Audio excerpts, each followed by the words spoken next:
வணக்கம் அன்பான ஈழத்தமிழ் உறவுகளே. இன்றைய பதிவு எங்களோட 50வது கருத்தரங்கம். ஒரு தேங்கி போயிருக்கிற ஒரு இனம் தேங்குறது மட்டுமில்லை, சாக்கடையாக துர்நாற்றம் வீசுறதை பார்த்து கொண்டு இந்த இனத்தை மீண்டும் எப்படி ஓட வைக்கலாம்ன்ற ரீதியில் கருத்தரங்கத்தை நாங்கள் ஆரம்பித்து இது எங்களோட 50வது அமர்வுக்கு நாங்கள் வந்திருக்கிறோம். இந்த 50வது கதிரை நாம் இணைஞ்சு கொள்வார். அதற்கு முதல் எங்களோட மாவீரர் வணக்க பாடலோட நாங்கள் ஆரம்பிப்போம்.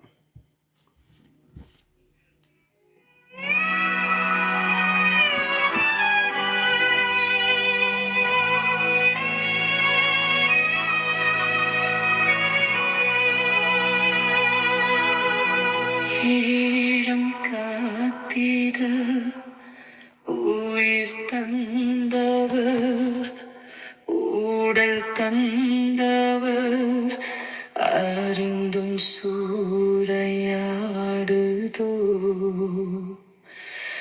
மானுடல் ஒரு கூட்டம்மா. வீரரே உங்கள் கனவுகளே என்று உறங்கிடுமோ ஈழ தேசமே. மாவீரரே உங்கள் கனவுகளே என்று உறங்கிடுமோ ஈழ தேசமே.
வணக்கம் கதிரன், எப்படி இருக்கிறீங்க? வணக்கம். இப்போ நல்லா இருக்கிறோம். நீங்கள் எப்படி இருக்கிறீங்க?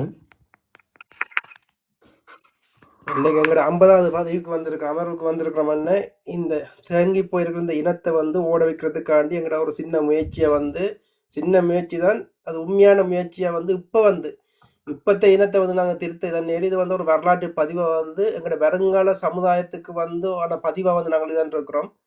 இது வருங்கால சமுதாயம் வடிவ பயன்படுத்தி கொள்ளும் ஒரு நம்பிக்கையில நாங்கள் இந்த பயணத்தை நாங்கள் மேற்கொள்கிறோம். இந்த 50வது பதிவுல நீங்கள் இது இவ்வளவு நாள் நாங்கள் செய்த பதிவுகளை எப்படி பாக்குறீங்களா? தரன், இதில் முக்கியமாக இந்த விடயத்தில் நான் உங்களுக்குத்தான் ஒரு பெரும் நன்றிகளோடும் எங்களுடைய நண்பர்களும் நாங்களும் எங்களுடைய குழந்தை உங்களுக்கு நாங்கள் நன்றி கடையவர்களுடையவர்களாக இருக்க வேண்டும். ஏனென்றால் நீங்கள் இந்த ஒரு எதிர்பாராத விதமாக எனக்குள் வந்த விடயங்களும் எனக்குள் இருந்த அந்த கருத்தாடல்களை வெளியில் கொண்டு போவதற்கு ஒரு ஆயுதமாக இருக்க வேண்டும் என்று உங்கள் கண் முன் உயிர்கள் பறிக்கப்பட்டு இருந்த போதும் இல்லை, இது என்னுடைய இனம், நீங்கள் பயப்படாமல் இந்த கருத்தை தாருங்கள், இறுதி கட்டத்தில் என்ன நடந்தது என்பதெல்லாம் நீங்கள் கொண்டு வர வேண்டும் என்று பெரும் வேலை திட்டம் செய்தீர்கள். அதற்கு பிறகு எங்களுடைய மாவீர போராளி குடும்பங்களை பார்க்கின்ற விடயங்களும் இருக்கிறது. அதற்கு பிறகு பல முறை நான் உங்களுக்கு சொல்லியிருப்பேன், நான் ஒரு களமுனை போராளி, இந்த அரசியல் என்பதற்குள் நான் வரமாட்டேன் என்றிருப்பேன். அப்போ நீங்கள் கேட்டிருப்பீங்க, அரசியல் என்றது ஏன் வரமாட்டீங்கள் என்றால், நாங்கள் ஒரு இராணுவத்தின் வல்லமையோடு நின்று எங்கள் தேசத்தையும் காத்து நின்ற நாங்கள் அது அன்று தோற்கடிக்கப்படுகின்ற போது எமக்கு உடன்பாடு கிடையாது என்பது நான் உங்களுக்கு சொல்லிப்பேன். ஆனால் நீங்கள் மீண்டும் சொன்னீர்கள் என்றால், தேசிய தலைவர் அவர்கள் கற்றுத்தந்ததை இன்று இருக்கின்ற நீங்கள் சரியாக பயன்படுத்துங்கள் என்றீர்கள். அதைத்தான் நாங்கள் பிறகும் ஒரு பொது வேட்பாளரை கொண்டு வருகின்ற போதும் அதற்கு நாங்கள் எங்கள் சத்திய கோப்பிலிருந்து சற்று விலத்தி இந்த கருத்தரங்கு என்றால் அது எவ்வளவு பலமாக இருக்க வேண்டும், அது ஏன் இந்த கருத்தரங்கை நாங்கள் செய்ய வேண்டும், இதற்குள்ள என்ன வடிவங்கள் இருக்கிறது என்பதெல்லாம் நாங்கள் தொடர்ச்சியாக முடிவெடுத்து இதற்குள் இறங்கி நின்று ஒரு பெரும் கருத்தாடல்களையும் செய்திருப்போம்.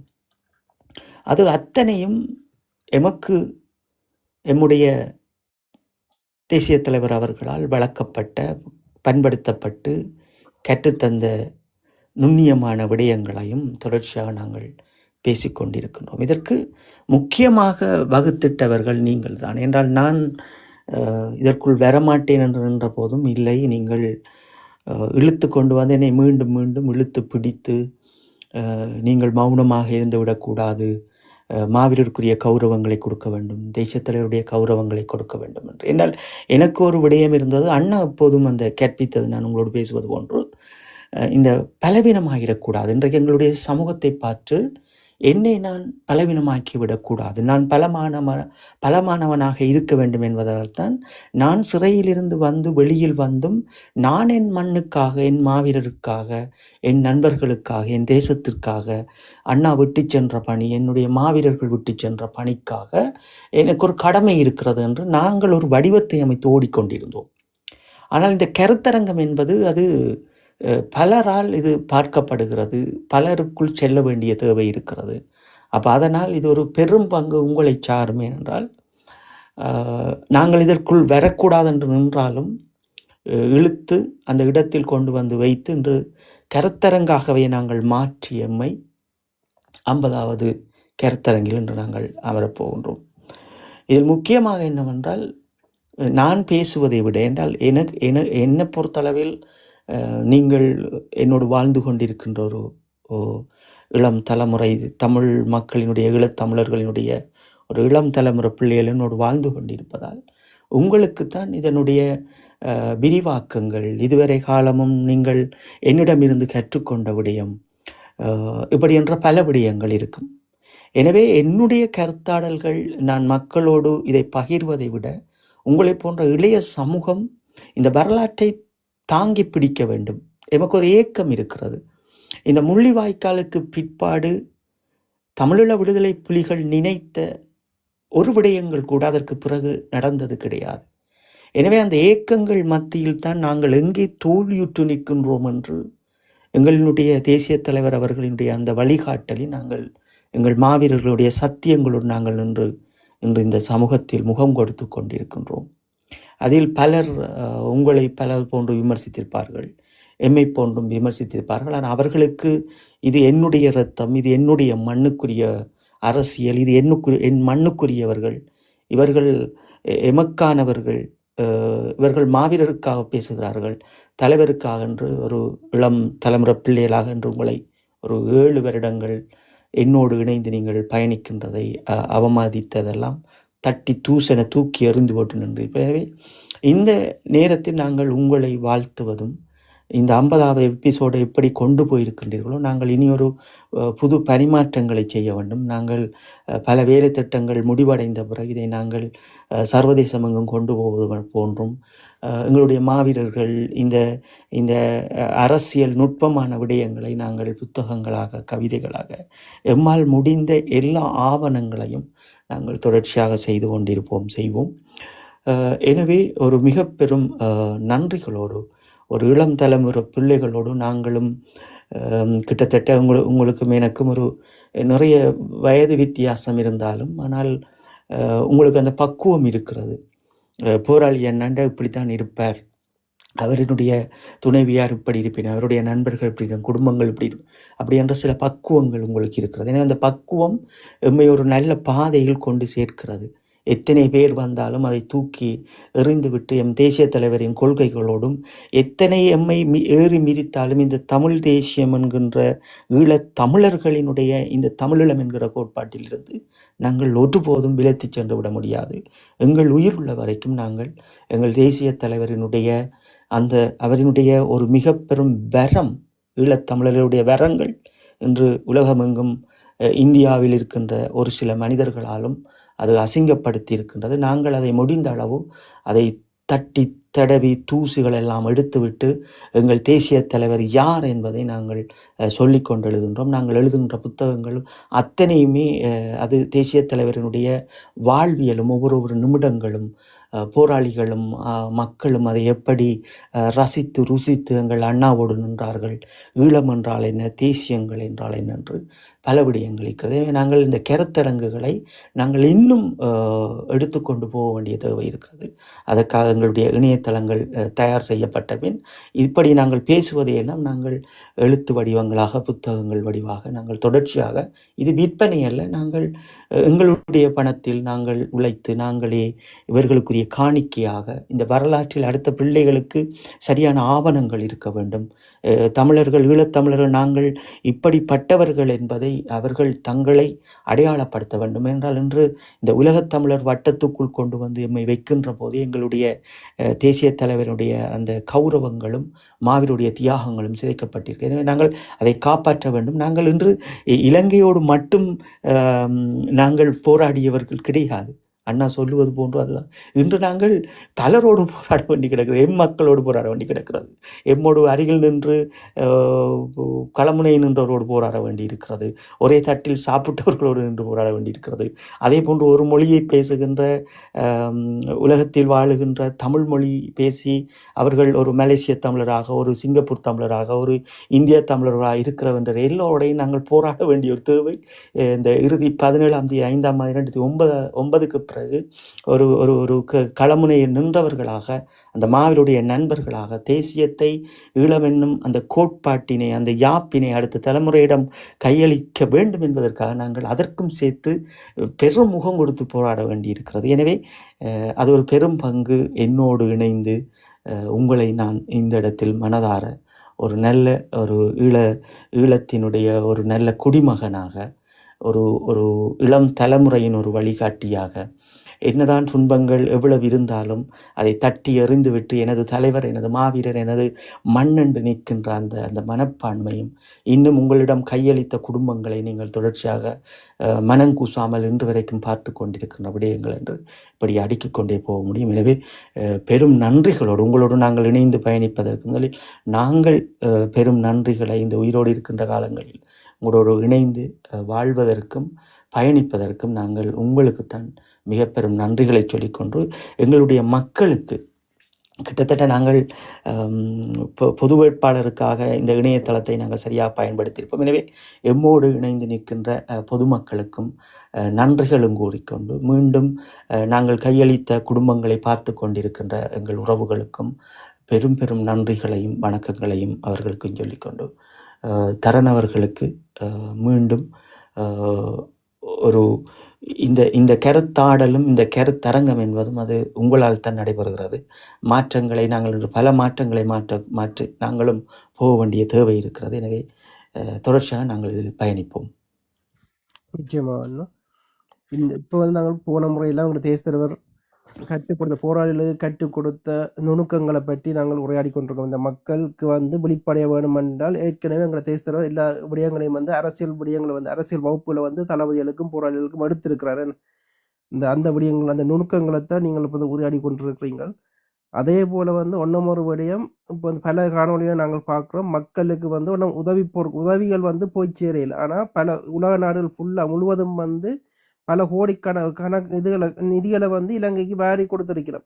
இந்த வாரி கொடுத்த நிதிகளை வந்து நாங்கள் பார்க்கும்போது எங்களோட வெள்ள வேட்டியலுக்கும் எங்களோட ஊடகங்களுக்கும் வந்து இந்த அரசாங்கம் அள்ளி கொடுத்துருக்குது. அவர்கள் வந்து இதுவரையும் வந்து மக்கள் அனஸ்தங்களை வந்து வெளிப்படுத்தலையே. எங்களோட தமிழர் பிரதேசத்தில் வந்து எவ்வளோ அழிவு நடந்திருக்கின்ற விடயத்தை வந்து இவர்கள் இந்த வெள்ள வேட்டியலும் இந்த ஊடகங்களும் வந்து வெளிப்படுத்தல. மாறா வந்து மக்கள் ஒரு சில யூடியூப் சேனல்கள்லையும் மற்ற நேரடி தொடர்பு ஊடகம் தான் எங்களுக்கு அந்த இதுகள் வருதோடைய இந்த ஊடகங்கள் ஊடாக வந்து எங்களோட தமிழ் மக்கள் இதன்ற அனர்த்தங்கள் மன்னார்லையும் மூதூர் பகுதியிலையும் வந்து நடந்த அனர்த்தங்களை வந்து இவர்கள் வெளிப்படுத்தினமே இல்லையானே. அதை விட வந்து இது மலையத்தில் போய் அது உதவி கிடைச்சதுண்டா மலைய மக்களும் வந்து அங்கே நின்று அழுது கொண்டிருக்கிறோம், உதவி வேற இல்லையாண்டு. அப்போ வந்து இந்த உதவி பணங்கள் என்ன உலக முழுக்களும் இங்கே வந்து டிக்டாக்கை பார்த்தாலும் இங்கே சிங்களர்கள் தமிழர்கள் எல்லாரும் வந்து உதவி நிதியை திரட்டி கொண்டிருக்கிறோம். இந்த அரசாங்கத்துக்காண்டி சில இனம் இனம் யார் தாங்கள் என்ன இனம் என்று அடையாளம் தெரியாத இந்த தங்களை அழிச்ச சிங்களவனுக்கே வந்து சிங்கள அரசாங்கத்துக்கே வந்து உதவி படங்களை வந்து திரட்டி கொண்டிருக்கிறோம். சில கேவலமான தமிழர்களையும் நாங்கள் பார்த்து கொண்டிருக்கிறோம். இந்த நிலையில வந்து ஏன் இந்த உதவி படங்கள் வந்து அந்த மக்களுக்கு சென்றடையல, யாருக்கு உதவி தேவையோ அன்றைக்கு சென்றடையாமல் ஏன் இந்த அரசாங்கம் மற்றது இந்த எங்களோட வெள்ள வேட்டியில் இந்த வாயை மூடுறதுக்கும் ஊடகத்தின் வாயை மூடுறதுக்கும் இந்த இதை வந்து நான் முந்தைய ஒரு கதை சொல்லியிருந்தேன். இங்கே சைக்கோலஜி எப்படி என்று வெளிநாட்டு சைக்கோலஜி எப்படி என்றால் நீங்கள் வந்து எல்லா மக்களையும் உங்களுக்குள்ள அரவணைச்சு போத்தவே இல்லை. யாரெல்லாம் அவைக்குள்ள முன்னுக்கு வரீனோ அவைன்ற வாயை மூடினீங்கள் என்றால் நீங்கள் அந்த மக்களை வந்து உங்களுக்கு பின்னால் வச்சிருக்கலாமன்ற ரீதியில் வந்து ஒரு 2 மாதத்துக்கு மேலே ஒரு கதை சொல்லியிருப்பேன். அந்த ரீதியில் வந்து இப்போ இவர்கள் சிங்கள அரசாங்கம் வந்து ஊடகவியலாளரையும் அரசியல்வாதியையும் தங்கள் கைக்குள்ளே போட்டுக்கொண்டு எல்லா ஒட்டுமொத்த தமிழ் அரசியல்வாதிகளையும் ஊடகங்கள் பெருசாக செயல்படுற ஊடகங்களையும் வந்து தங்களோட கைக்குள்ளே போட்டுக்கொண்டு ஏன் இந்த வேலையை வந்து இப்படி கச்சிதமாக வந்து இந்த அரசாங்கம் செய்யுதுங்கிற மக்களுக்கு வந்து உண்மையான கருத்துக்கள் போய் சேராமல் எங்களை போன்ற சில ஊடகங்கள் சொல்கிற உண்மையான கருத்துக்கள் போய் சேராமல் வந்து போலிகளையும் பொய்யான விடயங்களையும் வந்து பரப்புற வேலையில் வந்து மிக வேகமாக இருக்குது. அதுவும் அசிங்கமாக வந்து யாரெல்லாம் சோசியல் மீடியாவில் திரிகிறார்களோ அவர்களை வந்து ப்ரோமோட் பண்ணி அவர்களுடைய காணொலிகள் வந்து ஓட வைக்கிற வேலையிலையும் மற்ற எங்களை போன்ற ஊடகங்கள இதுகளை வந்து ஓட விடாமல் தடுக்கிற வேலையிலையும் ஏன் அரசாங்கம் இவ்வளவு முன்முறம் காட்டுதண்ணா? இதில் தரன் இந்த ஒரு வருடங்களிலும் நாங்கள் பார்ப்போம். இப்போ இந்த வருடம் நடந்திருக்கின்ற இந்த இயற்கை தாண்டவத்திற்கு முதல் நடந்த பிரச்சனையை நீங்கள் புரிஞ்சு கொள்ள வேண்டும் என்னவென்றால், நாங்கள் எப்படி ஒரு பொது வேட்பாளரை கொண்டு வந்து ஈழத்தமிழர்களினுடைய சார்பில் ஒரு நிரந்தர ஒரு அரசியலை கட்டியெழுப்ப வேண்டும் என்கின்ற ஒரு கோணம் ஈழத்தமிழர்கள் மத்தியில் இருக்கிறது. எனவே இந்த வீழ்த்தப்பட்ட இந்த இனம் எழுந்து நிற்பது என்பது அது ஒரு சதார்த்தம், அது ஒரு சபதம். இப்போ வீழ்த்தப்பட்ட இனத்தை இப்போ ஒரு இடையூறு வந்திருக்கிறது இலங்கையில். இது ஒரு அனர்த்தம் வந்திருக்கிறது. இந்த அனர்த்தத்தை தூக்கி நிறுத்துவதற்காக சர்வதேசம் வருகிறது. ஆனால் இங்கே ஒரு முக்கியமான இடம், இது சரியாக புரிந்து கொள்ளுங்கள். ஈழத்தமிழர்களினுடைய சுய அந்த நிர்ணய உரிமையினுடைய அந்த தனி கோப்பு, அந்த தனி நாட்டினுடைய தமிழீழ கோப்பு 17ஆம் தேதி 5ஆம் மாதம் 2009 அங்கே சரிவடைந்த பின் அந்த செல் மலைகளாலும் தடை செய்யப்பட்ட குண்டுகளாலும் மூழ்கி நனைகின்ற போது எந்த உலகமும் அதை பாதுகாக்க வேண்டும், அதை பக்குவப்படுத்த வேண்டும் என்று நினைக்கவில்லை. அப்போ இதில் நாங்கள் இந்த இயற்கை தந்திருக்கின்ற வரலாற்றை எடுத்துக்கொண்டாலே ஈழத்தமிழன் தானாகவே எழுந்து நிற்க முடியும். ஆனால் ஏன் அவர் இதை பற்றி நினைக்க மாட்டார்கள் என்றால், இந்த உளவியலினுடைய ஒரு மிக பெரும் அழுத்தமான செயல் இருக்கிறது. அதை தேசிய தலைவர் அவர்கள் நன்கு புரிந்து கொண்டுதான் இந்த போராளிகளினுடைய சில நடவடிக்கைகள் எப்படி இருக்க வேண்டும் இறுதி வரைக்கும் என்கின்ற சில உறுதிமொழிகளோடு பயணித்தவர்கள். அப்போ இந்த உறுதிமொழியை கொண்டவர்களாவது இதை கட்டி எழுப்ப வேண்டும் என்று நினைத்தாலும் அதை அந்த பார்த்து கொண்டிருந்த உலக தேசம் விடாது என்ற இந்த தமிழீழ கோட்பாடு என்பது அது இந்தியாவுக்கு ஒரு பெரும் பிரச்சனையான விடயம். அப்போ இந்த தனிநாட்டு கோரிக்கை என்பதை இந்தியா எப்போதும் தோற்கடிக்க போகிறது. இதை மீறித்தான் நாங்கள் எழுந்து எங்களினுடைய விடிவினை பெற வேண்டும். அப்போ இதில் ஒரு நுண்ணியமான நாங்கள் பார்க்கின்ற போது வீழ்த்தப்பட்ட எமது மக்களினுடைய அரசியல் இங்கே அப்படியே தான் கிடக்கப் போகிறது. ஏனென்றால் கட்டியெழுப்ப முடியாது. இது உளவியல்களால் எங்கள் மக்களினுடைய மனங்கள் துண்டாடப்பட்டிருக்கிறது, சிதையப்பட்டு கிடக்கிறது. இதில் முக்கியமாக நாங்கள் பார்ப்பது என்னவென்றால், எமக்கு சந்தர்ப்பம் இருக்கிறது, எமக்கு சவால்கள் இருக்கிறது, எமக்கு உரிமை இருக்கிறது என்பதை இந்த கருத்தரங்குகள் ஊடாக எங்கள் மக்களிடம் கொண்டு போக வேண்டும். இதான் இங்கே ஒரு முக்கியமான இடம். இதுதான். ஏனென்றால் ஒரு நிழல் அரசில் வாழ்ந்த ஒரு மக்கள், அந்த மக்களுடைய போராட்டம் மௌனவிக்கின்ற பிறகு ஒரு இன அழிப்பு மேற்கொள்ளப்பட்டிருக்கிறது. எனவே அவர்களுடைய மண்ணும் பூர்வீகமும் அந்த பூர்வீகத்தோடு ஒட்டி பிணைந்த அந்த வடக்கு கிழக்கு தாயகமும் இங்கே சர்வதேசத்தில் இலங்கையினால் உலகப் பரப்பில் இருக்கின்ற மனிதர்களால் அந்த தத்துவத்தினால், மனித உரிமை தத்துவத்தினால் அது எமக்கு கிடைக்கிறதற்கு நாங்கள் நுனியில் நிற்கின்றோம். ஆனால் எம்மவர்கள் இதற்குள் வரமாட்டார்கள். அதான் நாங்கள் மீண்டும் சொல்லுகின்றோம். அப்போ எம்மவர்கள் இதற்குள் ஏன் வரமாட்டார்கள் என்றால், இந்த இந்த அனர்த்தம் வருகின்ற போது இலங்கையை காப்பாற்ற வேண்டும் என்று ஓடி வந்த நாடுகள் போன்று எம்மை தூக்கி விடுவதற்கு இங்கே யாருமே அல்ல. அப்போ நாங்கள் தான் எழுந்து எழுந்து இவர்கள் எமக்கு உமிழ்ந்தாலும் நாங்கள் துடைத்து விட்டு எங்களுடைய அடுத்த சந்ததிக்காக, எங்கள் மாவீரருக்காக நாங்கள் எழும்பி நிற்க வேண்டிய தேவை இருக்கிறது. இதுதான் உண்மை. இதைத்தான் என்று பலர் செய்கின்றார்கள். இந்த மண்ணுக்காக இவர்கள் என்னதான் எம்மை உமிழ்ந்தாலும் நாங்கள் இந்த தேசத்தின்பால் இறுதி மூச்சுள்ளவரை நிற்க வேண்டும் என்கின்ற கோப்போடு நிற்கின்றவர்கள் தான் இந்த ஐக்கிய நாடுகள் சபைகளில் இதை உயிர்ப்போடு வைத்திருக்கின்றார்கள். இதற்கு பெயர் உயிர்ப்போடு வைத்திருப்பது. ஒரு ஈழத்தமிழனினுடைய ஒரு சுய நிர்ணய உரிமையும் அவர்களுக்கு நடந்த இந்த இன அழிப்பையும் உயிரோடு வைத்திருப்பது. அப்போ இந்த உயிரோடு வைத்திருப்பதற்கின்ற அந்த ஒரு குறிப்பிட்ட மக்கள் போன்று ஏன் பிறரால் இது முடியவில்லை என்பதை நாங்கள் பார்க்க வேண்டும். ஏன் பிறரால் இதற்குள் தங்களை தயார்படுத்தி கொள்ள முடியவில்லை? அதற்காக நின்று இந்த ஒரு மனித உரிமை நேயத்தை கொண்ட மானுடர்களின் இருக்கின்ற தத்துவங்களையே நாம் பெறாமல் இருக்கின்றோம் என்று பார்க்க வேண்டும். அப்போ இதையெல்லாம் பார்க்கின்ற போது நமக்கு ஒன்று மட்டும் புரிகிறது என்னவென்றால், எங்களுடைய இனம் என்று இந்த உரிமை என்ன, மண் என்ன, அவர்களுடைய வரலாறு என்ன, அவருடைய தியாகங்கள் என்ன, தாங்கள் யார், தாங்கள் எப்படி வாழப்போகின்றோம், எங்களுடைய சந்ததி எந்த அடையாளத்தோடு வாழப்போகின்றார் என்ற எந்த சிந்தனையும் இல்லாமல் இவர்களை வடிவமைக்கின்றார்கள்.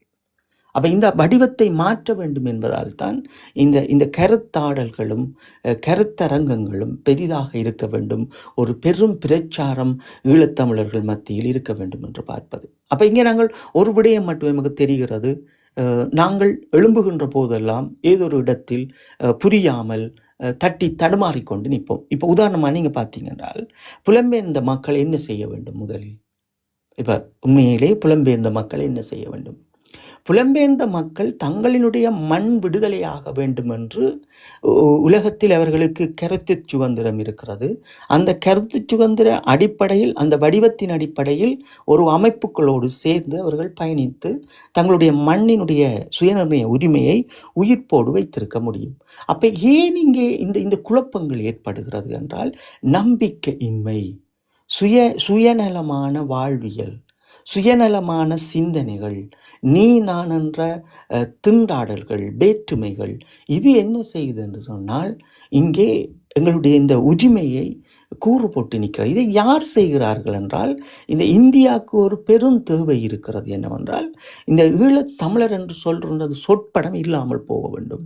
அவர்கள் எப்படி இந்தியாவில் இருந்துதான் தமிழர்கள் வந்திருக்கின்றார்கள் என்ற ஒரு கருத்தாடலை உலகமெங்கும் பரப்புவது போன்று எம்மையும் அவர்கள் அதற்குள் வைத்துவிட வேண்டும், ஒரு இலங்கை தமிழனாக என்று நினைக்கின்றார்கள்.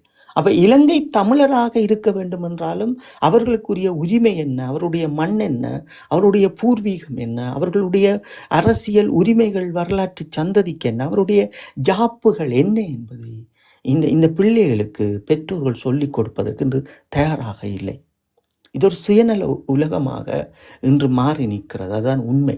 அப்போ உண்மையிலேயே நீங்கள் பார்த்தீங்கன்னா, புலம்பெயர்ந்த தேசத்தில் இருக்கின்ற மக்கள் ஒரு திடமான அமைப்பை உருவாக்கி இருக்க வேண்டும். அதை நாங்கள் மீண்டும் சொல்லுகின்றோம். இப்போ எவ்வளவு அமைப்புகள் இருக்கிறது, இப்போ நிறைய அமைப்புகள் இருக்கிறது. அது அவர்களுடைய கடமை செய்வதற்காக அவர்கள் வைத்திருக்கின்றார்கள். இப்போ நீங்கள் இப்போ உதாரணமாக சும்மா சொல்லுவோம், நாங்கள் உலகத்தமிழர் பேரவையை எடுத்துக்கொண்டாலும் சரி, அல்ல நாடு கடந்த அரசாங்கத்தை எடுத்துக்கொண்டாலும் சரி, இவர்கள் எல்லாம் ஒரு பேரோடு, ஒரு அமைப்போடு இருந்து கொண்டு உயிர்ப்போடு வைத்திருக்கின்றார்கள். அப்போ இந்த உயிர்ப்போடு வைத்திருக்கின்றவர்களுக்கு நாங்கள் என்ன செய்ய வேண்டும் என்றால், இந்த ஈழத்தமிழர்கள் புலத்தில் இருப்பவர்கள் ஒரு அமைப்பின் கீழ் நின்று கொண்டு இந்த அமைப்புகளை பலப்படுத்துவது. அப்போ அது எப்படி பலப்படுத்துவதென்றால், இப்போ அவர்களுக்கு தேவையான விடயங்களத்தை நாங்கள் மக்களாக நின்று பலப்படுத்தி ஒரு பெரும் எழுச்சியை சர்வதேசத்துக்கு காட்டுவது. இப்போ ஒரு அமைப்பு இப்போ நீங்கள் உதாரணம் பார்த்தீங்கன்னா இது இப்போ நாங்கள் ஒரு ஈழத்தமிழர் தலைமைச் செயலகம் என்று எடுத்துக்கொள்வோம். இந்த ஈழத்தமிழர் தலைமைச் செயலகம் என்று எடுத்துக்கொண்டோம் என்றால் இதுக்கு கீழ் ஒரு தேசிய ஊடகம் இருக்கும், ஒரு சர்வதேச பிரச்சாரத்துக்குரிய ஒரு குழு இருக்கும், ஒரு ஒரு ஒரு ஒரு சர்வதேசத்தினுடைய ஒவ்வொரு நாட்டினுடைய உறவு முறைக்கான ஒரு ஒரு குழுக்கள் இருக்கும் என்று இவர்கள் ஒரு வழிநடத்தலோடு இருப்பார்கள். அப்போ இந்த வழிநடத்தல்கள் இந்த ஐக்கிய நாடுகள் சபைகளுக்குள் நிற்கின்ற தமிழ் பேரவையாக இருந்தாலும் சரி அல்லது வேறு அமைப்புகளாக இருந்தாலும் சரி இவர்களுக்கு ஒரு பலமாக இருக்க போகிறது. அப்போ இதில் நீங்கள் என்னத்தை பார்க்கணும் என்றால் இந்த அமைப்பு இல்லாததால் அவர்களை வழிநடத்துவதற்கும் அவர்களை தாங்கி பிடிப்பதற்கும் நாங்கள் தடுமாறி நிற்கின்றோம். இதுதான் இங்கே இருக்கின்ற பிரச்சனை. இதைத்தான் நாங்கள் சொல்லுகின்றோம் என்னவென்றால் நீங்கள் அவர்கள் அப்படியே அந்த அமைப்புகளோடு இருக்கட்டும். புலம்பெயர்ந்த கிட்டத்தட்ட 8,80,000 மேற்பட்ட மக்கள் அதனுடைய பிள்ளைகள் எல்லாம் சேர்த்து 10 லட்சம் பேர் என்று சொல்லுகின்றார்கள். ஆனால் என்னுடைய கணக்கின்படி என்னுடைய பூர்வீகத்தின் கணக்கின்படி என்னுடைய மக்கள் 8,80,000 மேற்பட்டவர்கள் தான் என்னுடைய நாட்டிலிருந்து வெளியேறி இருக்கின்றார்கள். எனவே நாங்கள் அவர்களை ஒன்று சேர்த்து ஒரு சர்வதேசத்திற்கு ஒரு அழுத்தத்தை கொடுப்பதும் எங்கள் மண்ணில் ஒரு விடயத்தை செய்வதும் ஒரு நல்ல அரசியலை உருவாக்குவது, ஒரு நல்ல பொருளாதாரத்தை உருவாக்குவது, எங்கள் மண்ணை வலுப்படுத்துவது, எங்கள் மண்ணை சர்வதேசம் வரைக்கும் கொண்டு வருவது, எங்கள் வடக்கு கிழக்கை எங்கள் பொருளாதாரத்தில் சர்வதேசத்திற்கு கொண்டு வருவது என்கின்ற இந்த நகர்வு ஏன் முற்றிலும் ஈழத்தமிழர்கள் இருந்து பிரித்து நிற்கிறது என்றால் இங்கே சுயநலம் நிரம்பி நிற்கிறது. இன்னும் ஒரு புறம் இதை கையாளுகின்றார்கள். இதைத்தான் சொல்லுவது இலட்சியம் துடைத்தல் என்று அண்ணா அவர்கள் சொல்லுகின்றார்கள். அப்போ ஒரு ஈழத்தமிழன் தன்னை யார் என்று புரிந்து கொள்ளாத வரை இதை எதையும் செய்து விட முடியாது. இப்போ நீங்கள் ஒரு 2,000 பேரை எடுத்துக்கொள்வோம். நாங்கள் இங்கே இருக்கின்ற பல அமைப்புகளுக்குள் ஒரு 2,000 பேர் இருப்பார்கள். இந்த 2,000 பேரினால் ஈழத்தமிழர்களினால் இந்த உரிமையை உயிர்ப்போடு வைத்திருக்க முடியும். திருப்பி நாங்கள் இங்கே பதிவு செய்ய விரும்புகிறோம். இந்த உயிர்ப்போடு மட்டும்தான் வைத்திருக்க முடியும். அப்போ உரிமையை பெற முடியாது. உரிமைக்கு நாங்கள் என்ன செய்ய வேண்டும்? காலனித்துவத்திற்கு பின்னுக்கு எமக்கு இங்கே பல விடயங்கள் நடந்திருக்கிறது. ஒரு இன அழிப்பு நடந்திருக்கிறது. ஒரு மக்கள் காலனித்துவத்திற்கு பின்னால் ஒரு பூர்வீகத்தோடு அவர்களுடைய மண்ணோடு சுதந்திரத்தை பெறாமல் இருக்கின்றார்கள். அப்போ இதெல்லாம் ஒரு வழியாக சர்வதேசம் எம்மை பார்த்து கை கொடுப்பதற்கு இந்த நொடி வரை நிற்கின்றார்கள். அப்போ இவர்களெல்லாம் இன்றைக்கு ஏன் இதை புரிந்து கொள்ளாமல் இப்படி ஒரு திக்குமுக்காடுகிறார்கள் என்பதை நாங்கள் சரியாக புரிந்து கொள்ள வேண்டும். என்றால் எமக்கு ஒரு தலைவர் அல்ல, எம்மை தேசிய தலைவருக்கு பிற்பாடு இங்கே யாரையும் ஏற்றுக்கொள்வதற்கு எங்களுடைய மக்கள் தயாராக இல்லை. அப்போ இதிலும் முக்கியமாக நாங்கள் என்ன பார்ப்பது என்றால் இப்போ தேசிய தலைவர் அவர்களை போன்று இங்கே யாரும் வரப்போகிறது கிடையாது. அது எல்லோருக்கும் தெரிந்தது. ஆனால் இங்கே 8,80,000 ஒவ்வொரு நாடுகளில் புலம்பெயர்ந்திருக்கின்ற மக்கள் அவர்களினுடைய ஒவ்வொரு நாட்டில் உதாரணமாக ஜெர்மனியில் ஒருவரை தெரிவு செய்வது, சுவிஸில் ஒருவரை தெரிவு செய்வது, கனடாவில் ஒருவரை தெரிவு செய்வது, ஒரு லண்டனில் ஒரு அமெரிக்காவில் என்று அதற்கு பிறகு அவருக்குரிய செயலாளர்கள் அவர்களுக்குரிய பொருளாதாரர்கள் என்று ஒரு அமைப்பை உருவாக்கி கொண்டு அதற்கு நின்று கண்டு ஒரு வடிவமாக நாங்கள் எல்லோரும் செயல்படுவது.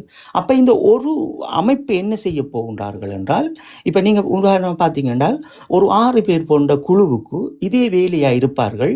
எங்களினுடைய அயல்நாடு இந்தியா அதற்கு பக்கத்தில் இருக்கின்ற நாடுகள் எல்லா இடமும் போய் எங்களுடைய கருத்தாடலை ஒரு பிரச்சாரமாக செய்வது. அப்போ இவர்களை யார் அனுப்புவது? இவர்களை போகிறது செலவு, அவர்கள் நிற்கின்றதுக்கு எல்லாருக்கும் எங்களோட மக்கள் இந்த ஈழத்தமிழர் தலைமைச் செயலகம் ஊடாக எல்லாம் பார்ப்பார்கள், நேரடி நெறிப்படுத்தலை செய்வார்கள்.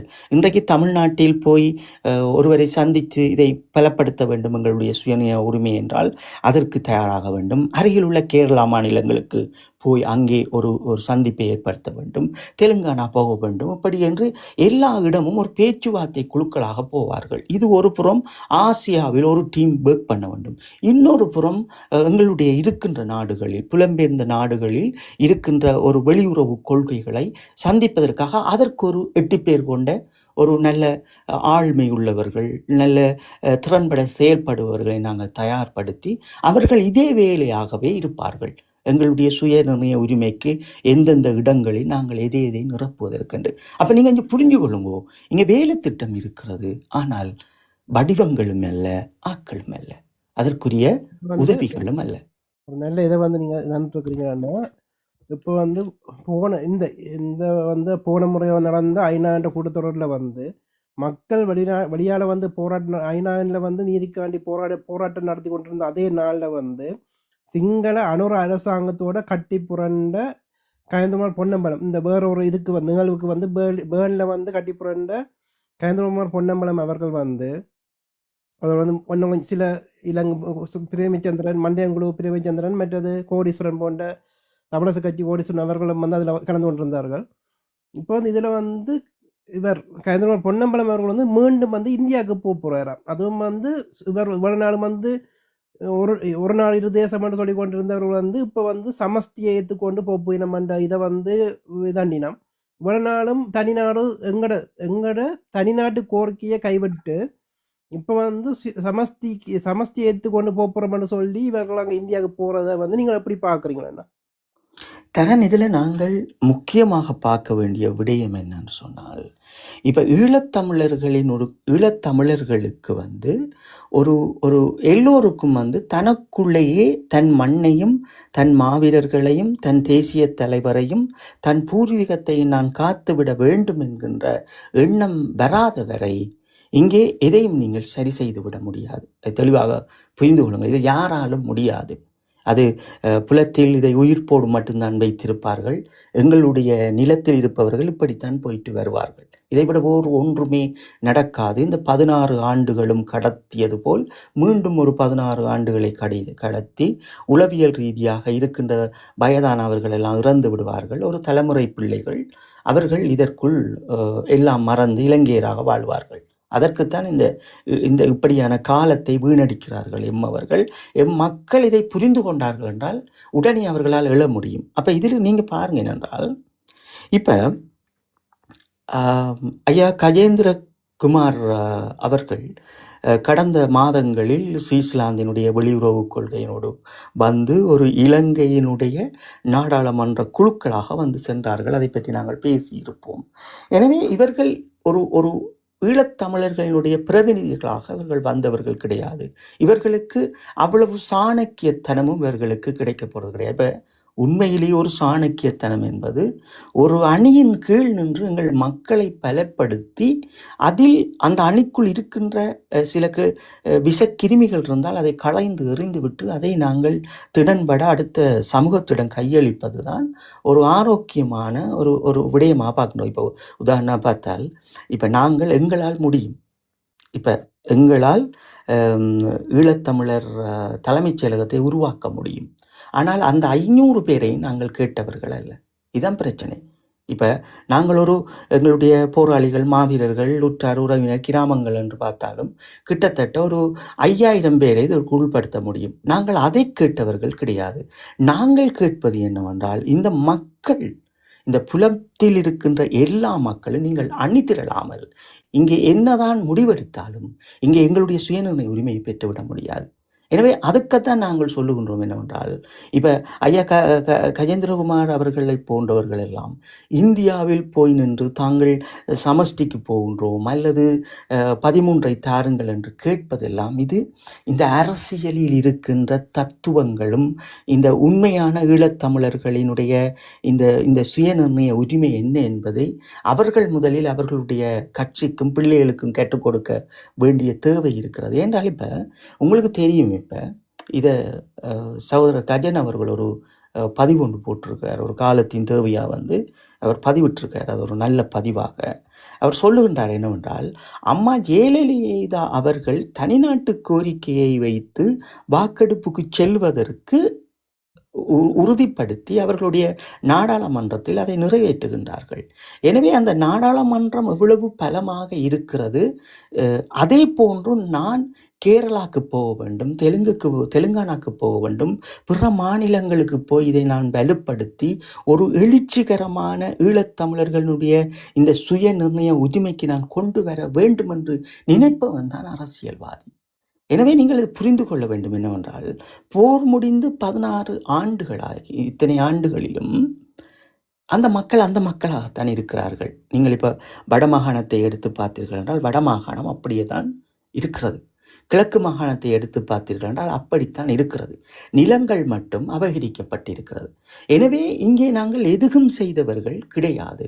அப்போ தொடர்ச்சியாக இது ஏன் இந்த குழப்பகரமான நிலைகள் வருகிறது என்றால் புரிந்துணர்வு.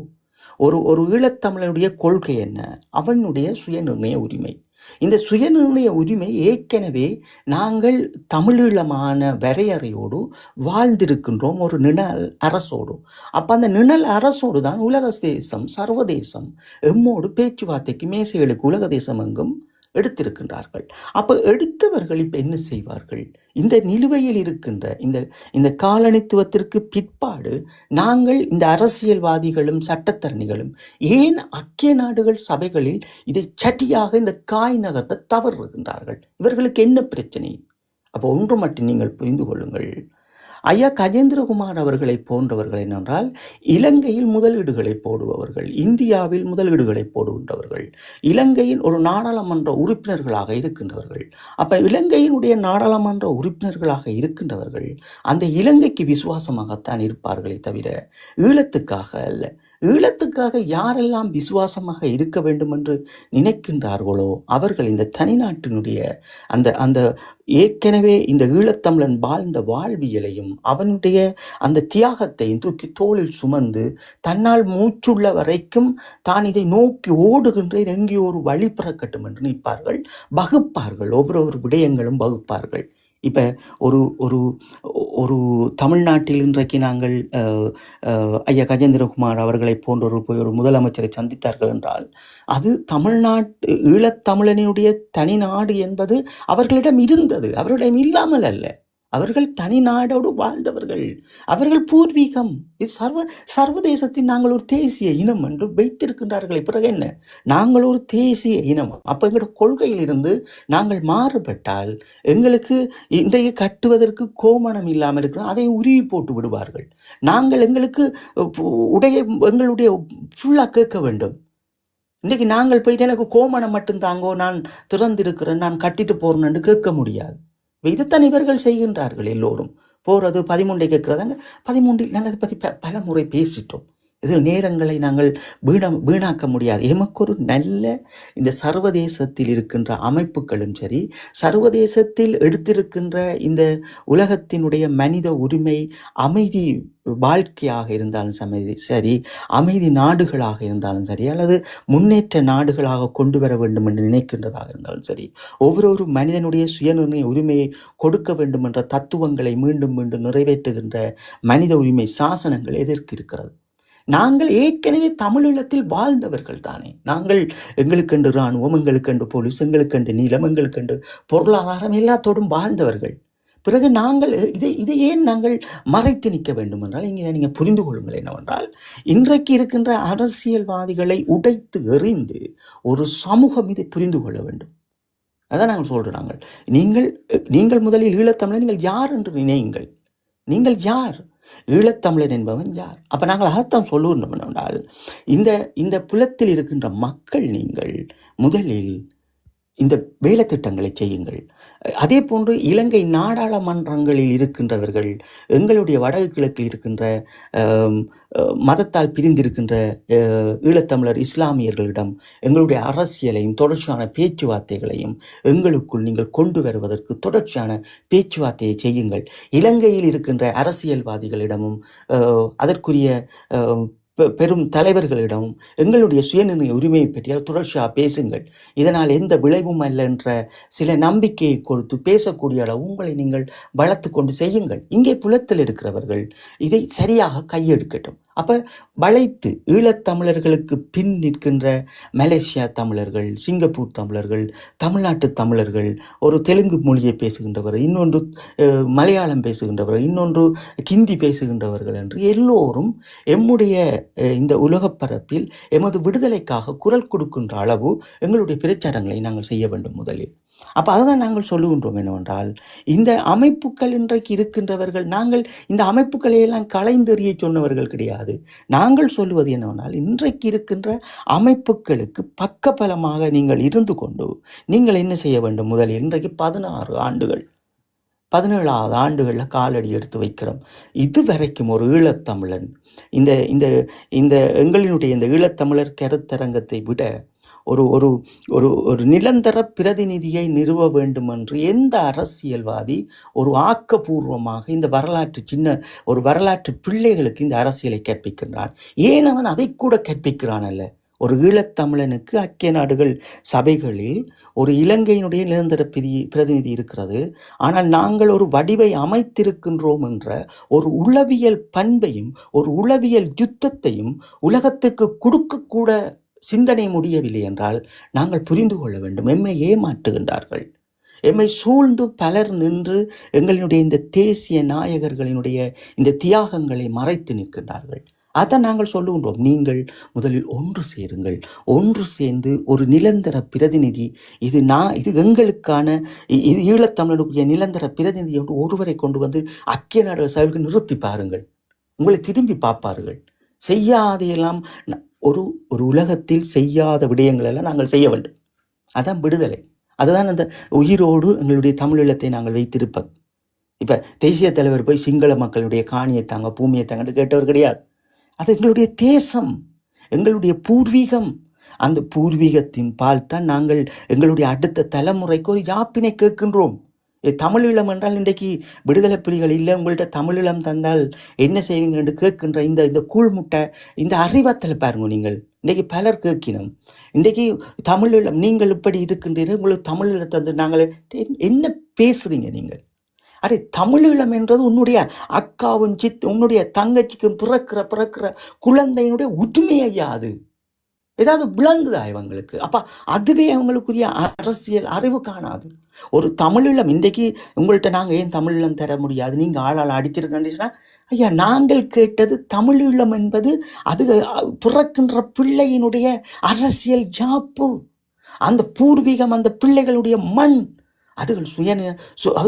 அதுகள் திட்டமாக இருக்க வேண்டும். இது என்னுடைய பூமி என்ற வரலாறு கற்பிக்கப்பட்டிருக்க வேண்டும். அதுதான் நாங்கள் இன்றைக்கு ஒரு அம்மாவும் அப்பாவும் தண்ட பிள்ளைக்காக காரு படிப்பை கொடுக்க வேண்டும், பட்டதாரியாக மாற்ற வேண்டும், வீடு கொடுக்க வேண்டும், காரு கொடுக்க வேண்டும் என்று நினைக்கின்ற போதுதான் எங்களுடைய மாவீரர்களும் எங்களுடைய தேசிய தலைவரும் எங்களுடைய போராளிகளும் அங்கவினப்பட்டிருக்கின்ற எல்லா போராளிகளும் உடலங்களை தந்து எல்லோரும் நினைத்தது எங்களுடைய சந்ததி இந்த சுயநிர்ணய உரிமையோடு வாழ வேண்டும். தமிழீழம் என்றால் நீங்கள் இன்றைக்கு தேசிய தலைவர் இல்லை, இது தமிழீழம், இது யார் இந்த கருத்தாளரை கொண்டு வருவது? இது எந்த அரசியல் வடிவம் அல்லது எந்த அரசியல் என்ன அறிவென்று பாருங்கள். தேசிய தலைவர் அவர்கள் இல்லை, அவருடைய அமைப்புகளும் இல்லை. ஆனால் உங்களிடம் நாங்கள் தமிழீழம் கேட்டு போகிறோம். இங்கே யார் இந்த கருத்துருவாகத்தை யார் கொண்டு வருகிறார்கள்? அப்போ அவர்களுக்கு அதை விளங்கவில்லை. எங்களுடைய ஈழத்தமிழருக்கு விளங்கவில்லை என்னவென்றால், ஒரு சிங்கள மகனுக்கு இருக்கின்ற அரசியல் அமைப்பின் சாசனம் இந்த ஈழத்தமிழன் வடக்கு கிழக்கில் வாழுகின்றவனுக்கு இல்லை என்றது அவனுக்கு புரியுதில்லை. அதனால்தான் அவன் இன்றைக்கு 10,000 ரூபா காசை புக்கையில் வேண்டி வச்சுட்டு எனக்கு ஐயோ வந்திருக்கிறார், எனக்கு நல்ல ஜனாதிபதி வந்துட்டு கிட்டார் என்று சொல்லி செல்லம் கொஞ்சம் கொண்டிருக்கணும். அவனுங்களுக்கு அதிலே புரியுது இந்த இந்த இந்த இந்த இனம் எங்கே போய் சிக்கப்பட்டிருக்கண்டு. நாங்கள் கேட்பதையா தமிழீழம் என்கிற அந்த தனி நாடு எங்களினுடைய மக்களினுடைய தார்மீக உரிமை. நாங்கள் ஒரு தேசிய இனமன்றத்தை எங்களுடைய அன்றண்ணா அவர்கள் பல ஊடகங்களில் பல பேச்சுக்களில் எங்களுடைய தேசிய தலைவர் அவர்களின் நிழலாக நின்று சர்வதேசம் எங்கும் போய் சொல்லி இருக்கிறேன். அதனால சர்வதேசம் அங்கீகரிக்கப்பட்டிருக்கு. ஈழத்தமிழர் என்பது அவர்கள் வடக்கு கிழக்கு தாயகம், அவர்கள் பூர்வீகத்தினுடைய ஒரு தேசிய இனம் என்பதை அவர்கள் ஏற்றிருக்கின்றார்கள். அப்போ இதில் நாங்கள் என்ன விடயத்தை பார்க்க வேண்டும் என்றால், இங்கே முக்கியமாக இன்னொரு விடயம் இருக்கு பாருங்கள். இந்த தமிழீழம் என்ற இந்த தனிநாடு எங்களிடம் மக்களிடம் கையளிக்கின்ற போது அங்கே அவர்கள் எங்களோட மக்கள் இன்றைக்கு அதற்குள் தேர்தலை வைத்து அதற்குள் எங்களுக்குரிய ஒரு தலைவர், ஒரு பொருளா, ஒரு செயலா, ஒரு வடக்கு கிழக்கினுடைய ஒரு அரசியல் சாசனம் அங்கே எழுதப்படும். இது இது இருக்கிற சாசனத்தை சரி செய்து ஒரு மீண்டும் இந்த இந்த சில விதிமுறைகளை கொண்டு வருவார்கள். அப்போ நாங்கள் முதலில் என்னுடைய பிள்ளையின் பிள்ளைக்கு ஒரு ஒரு இந்த இலங்கையில் ஒரு ஜாப் இருக்க வேண்டும், இந்த மண் அவர்களுக்காக எழுதப்பட வேண்டும் என்று நினைக்காமல் இவர்கள் பிள்ளைகளுக்கு படிப்பு கொடுக்க வேண்டும் என்று நினைக்கின்றார்கள், கார் கொடுக்க வேண்டும் என்று நினைக்கின்றார்கள், மோட்டார் சைக்கிள் கொடுக்க வேண்டும் என்று நினைக்கின்றார்கள், 2 மாடியில் வீடு கட்ட வேண்டும் என்று நினைக்கிறார்கள், நுனிநாக்கில் இங்கிலீஷ் இப்போ பேச வேண்டும் அல்லது வேறு மொழி பேச வேண்டும் என்று. இன்றைக்கு இலங்கையில் பார்த்தீங்கன்னா இன்றைக்கு பல மொழி கல்வி இதுகள் வந்துட்டு எங்களோட வடமாகாணத்திலிருந்து கொழும்பு வரைக்கும் வந்துட்டு. அது நல்ல விடயம். உலகத்தில் வேறு மொழியை பெற்று நாங்கள் வேலைக்கு போய் அது வாரது நல்ல விடயம், இல்லை என்று இல்லை. ஆனால் இது இல்லையா வாழ்க்கை? இதுவும் செய்து கொண்டு எங்களுக்கு இதையும் செய்கிறவன் தான் உண்மையான அப்பா, உண்மையான அம்மா, உண்மையான அண்ணா, உண்மையான அக்கா. அதுதான் எங்களுடைய மாவீர செல்வங்கள். தங்களுக்கு அம்மா அப்பா இருந்தும் தங்களுக்கு அண்ணா தம்பி இருந்தும் அவர்கள் இந்த இந்த இந்த மண்ணுக்காக எல்லாம் மடிந்தவர்கள். அப்போ நீங்கள் ஒன்றை புரிந்து கொள்ள வேண்டும். நாங்கள் என்னதான் வசதி ஆடம்பரங்களோடு இருந்தாலும் அதே போன்றுதான் இந்த நில உரிமை என்பது, பூர்வீக உரிமை என்பது, அதை இந்த தருணத்தில் நீங்கள் எடுத்துவிட வேண்டும். நீங்கள் சரியாக இந்த இடத்தில் தெளிவாக புரிந்து கொள்ளுங்க. ஒரு இனம் அளிக்கப்பட்டிருக்கிறது, ஒரு நிழல் அரசு தோற்கடிக்கப்பட்டிருக்கிறது. எனவே இந்த அனர்த்தத்துக்கு சர்வதேசம் வந்து உதவுகின்றவர்கள் ஏன் நமக்கு உதவ வரவில்லை என்பதை புரிந்து கொண்டு நாங்கள் எழுந்து நின்று சர்வதேசத்திற்கு அடிக்க வேண்டியதும் இந்த இந்தியாவுக்கும் இலங்கைக்கும் அடிக்க வேண்டியதும் ஒவ்வொரு ஈழத்தமிழின் கடமையாக இருக்க வேண்டும். இல்லாட்டி அவனுடைய உரிமை என்னதான் ஐயா? அந்த அந்த அந்த இலங்கையில் இவருடைய உரிமை என்ன? ஒரு ஈழத்தமிழ், ஒரு தமிழ் மொழியை பேசுகின்ற ஒரு வடக்கு கிழக்கில் பூர்வீகம் கொண்ட ஒரு குடியினுடைய அரசியல் யாப்பு என்ன? அந்த உரிமையை யார் கொடுப்பது? யாரிடம் இருக்கு?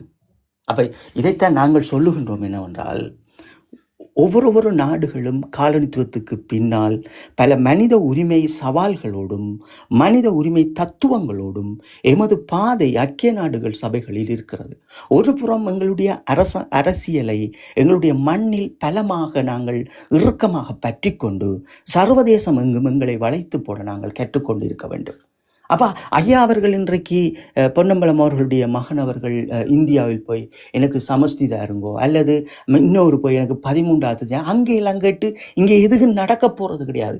இதை பலப்படுத்துவது ஐக்கிய நாடுகள் சபைகளில் சாசனங்களில் இருக்கின்ற உரிமையை நாங்கள் பெறாமல் இந்தியாட்டையும் இலங்கைட்டையும் நாங்கள் போய் கேட்டுக்கொண்டு நிற்பதை விட நாங்கள் மனித உரிமை இருக்கின்ற அனைத்து நாடுகளிடம் எங்களை பிரச்சாரத்தை செய்யணும்.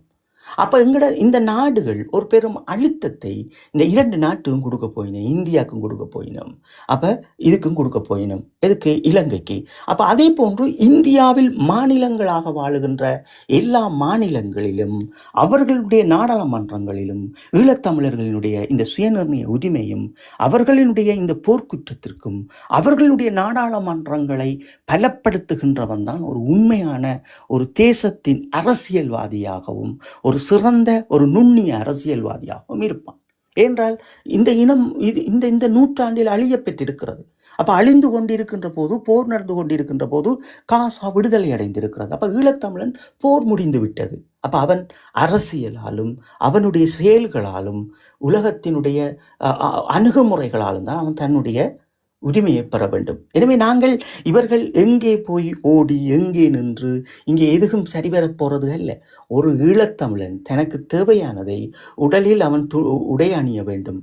நாங்கள் இந்தியாவிடம் போய் நின்று கோமணத்தை தாருங்கள் அல்லது அனுராவிடம் போய் நின்று எனக்கு கோமணத்தை தாருங்கள் அல்லது புத்த சாசனத்தில் போதும் எனக்கு கோமணம் மட்டுமே போதும், நீங்கள் தருகின்ற 10,000 ரூபாய் அதை இறுக்கி கட்ட போதும் என்று நினைக்கின்ற இந்த வாழ்க்கையை விட நாங்கள் ஒரு போத்தலில் ஒரு நஞ்சு போத்தலை எடுத்து குடிச்சு செத்துட்டு போடலாம். அது என்னத்துக்கு? எந்த பிள்ளைக்கே இந்த மண்ணில் வாழையில் எந்த பிள்ளைக்கு நான் கல்வியை கொடுத்து என்ன, எந்த பிள்ளைக்கு நான் காரை வாங்கி கொடுத்தேன், எந்த பிள்ளைக்கு நான் மோட்டார் பைக்கில் வாங்கி கொடுத்தேன், எந்த பிள்ளைக்கு நான் 2 மாடி வீடு கட்டி என்ன? இது 6 நிலத்தில் கட்டுறீங்கள். இன்றைக்கு நீங்கள் என்னதான் 10 கோடி ரூபா கொடுத்து ஒரு வீடை கட்டி ஒரு நிலத்தை வாங்கினாலும் அது உங்களுக்கு சொந்தம் கிடையாது. உங்களுக்குரிய ஒரு அரசியல் யாப்பு கிடையாது. எங்கட யாப்பு தமிழீழம் என்கின்ற அந்த யாப்பினை நாங்கள் மீண்டும் பெற வேண்டும். அது நாங்கள் நுனியில் நிற்கின்றோம். நாங்கள் சேர்ந்தால் போதும். அப்போ சேர்றதுக்கு இந்த குள்ள நெறி கூட்டம் விடாது. பல பக்கத்தால் இருந்து பிச்சு பிராண்டி கொண்டு இருப்பினோம். போக விடாமல். அப்போ நாங்கள் இதைத்தான் சொல்கிறோம். நாங்கள் என்னவென்றால் முதல்ல நாங்கள் எங்களை தயார்படுத்துவோம். எங்களை தயார் செய்துட்டு நாங்கள் புரிஞ்சு கொள்வோம் எது வரலாறு, எது கருத்துருவங்களாக இருக்க வேண்டும், அது எங்கே கருத்துருவங்களாக இருக்க வேண்டும், அது எங்கே உண்மையாக இருக்க வேண்டும், அது சத்தியமாக இருக்கிறதா, எது தேசியம், எங்கே இருக்கிறது தேசியம், யாருடைய தேசியம் என்று நீங்கள் புரிந்து கொள்ளுங்கள். ஈழத்தமிழன் என்பது அவன் ஒரு தேசிய இனம். இந்த தேசிய இனத்தை குழி தோண்டி புதைப்பதற்கு இன்று 16 ஆண்டுகளாக பலர் நின்று கொண்டு பல பக்கங்களில் காய் நகர்த்துகின்றார்கள். இதையெல்லாம் நாங்கள் சரி செய்து விட வேண்டும் என்பதற்காகத்தான் நாங்கள் இந்த 50வது கருத்தரங்கில் நாங்கள் இன்றைக்கு இணைந்திருக்கின்றோம். அப்போ இதில் தரணவர்களுக்கும் பார்வையாளர்களுக்கும் ஒரு கேள்வி வரும். இந்த ஐக்கிய நாடுகள் சபைகளை நம்பச் சொல்லுகின்றீர்கள். ஐக்கிய நாடுகள் சபைகளில் அப்படி முடியுமா என்றால் ஒரே விடயம்தான். ஒரு மனிதன் ஒரு விடயத்தை செய்து பார்க்க வேண்டும். ஒருவன் செய்து பார்க்காமல் அவன் அந்த கருத்தை சொல்லக்கூடாது. ஒரு இடத்திற்கு நாங்கள் பயணம் செய்ய வேண்டும் என்றால் அதில் ஏறுங்கள். அதில் நாங்கள் ஏறி பயணம் செய்து பார்ப்போம். அதை நாங்கள் இறுதி வரை பயணம் செய்வோம். எங்கெல்லாம் போக முடியுமோ அங்கெல்லாம் போவோம். அதுக்குத்தான் சொல்கிறோம் 20 நிமிஷங்களேனும் அரசியலை கேட்டுக்கொள்ளுங்க. அப்போ அந்த அரசியல் மனித உரிமை சாசனத்தில் நாங்கள் போகின்ற பாதை சரி. எமக்கு பாதை காட்டியிருக்கின்றவர்களும் ஐக்கிய நாடுகள் சபைகளில் உயிர்ப்போடு வைத்திருக்கின்றவர்களும் நாங்கள் இந்த அமைப்புகளை எமக்குள் கொண்டு வந்து எமது பொருளாதாரம், எமது நிலம், எமது தேசத்தின் அந்த அடையாளங்களை நாங்கள் கௌரவிக்க வேண்டும் என்றால் அந்த பாதை நாங்கள் பல பக்கங்களில் இன்று வேலை செய்ய வேண்டும். ஒன்று, எங்களுடைய வடக்கு கிழக்கில் இருக்கின்ற அரசியல்வாதிகளும் ஆய்வாளர்களும் அறிஞர்களும் எங்களுடைய மக்களை நோக்கி ஒரு பெரும் அலையான கருத்தரங்கை செய்து ஒரு குடைக்குள் கொண்டு வருவார்கள். அதே போன்று தமிழ்நாட்டில் இன்று அம்மா ஜெயலலிதா அவர்களால் நிறைவேற்றப்பட்டிருக்கின்ற தீர்மானம் பல மாநிலங்களில் அது செய்யப்பட வேண்டும். பல எழுச்சிகளை கொண்டு வர வேண்டும். பல அரசியல் மாற்றங்களுக்குள் நாங்களும் போய் நின்று எங்களுடைய காய்களை நகர்த்த வேண்டும். எனவே நீங்கள் புரிந்து கொள்ளுங்கள், இது ஒரு வடிவம் இருக்கிறது. அதற்குத்தான் நாங்கள் சொல்லுகின்றோம் என்னவென்றால் இதையெல்லாம் நீங்கள் இந்த விமர்சனங்கள் அதுகளெல்லாம் விட்டுட்டு ஒரு அணி எல்லோருமா சேருங்கள். சேர்ந்து நான் இதுக்கு தயாராக இருக்கேன்னு சொல்லுங்கோ.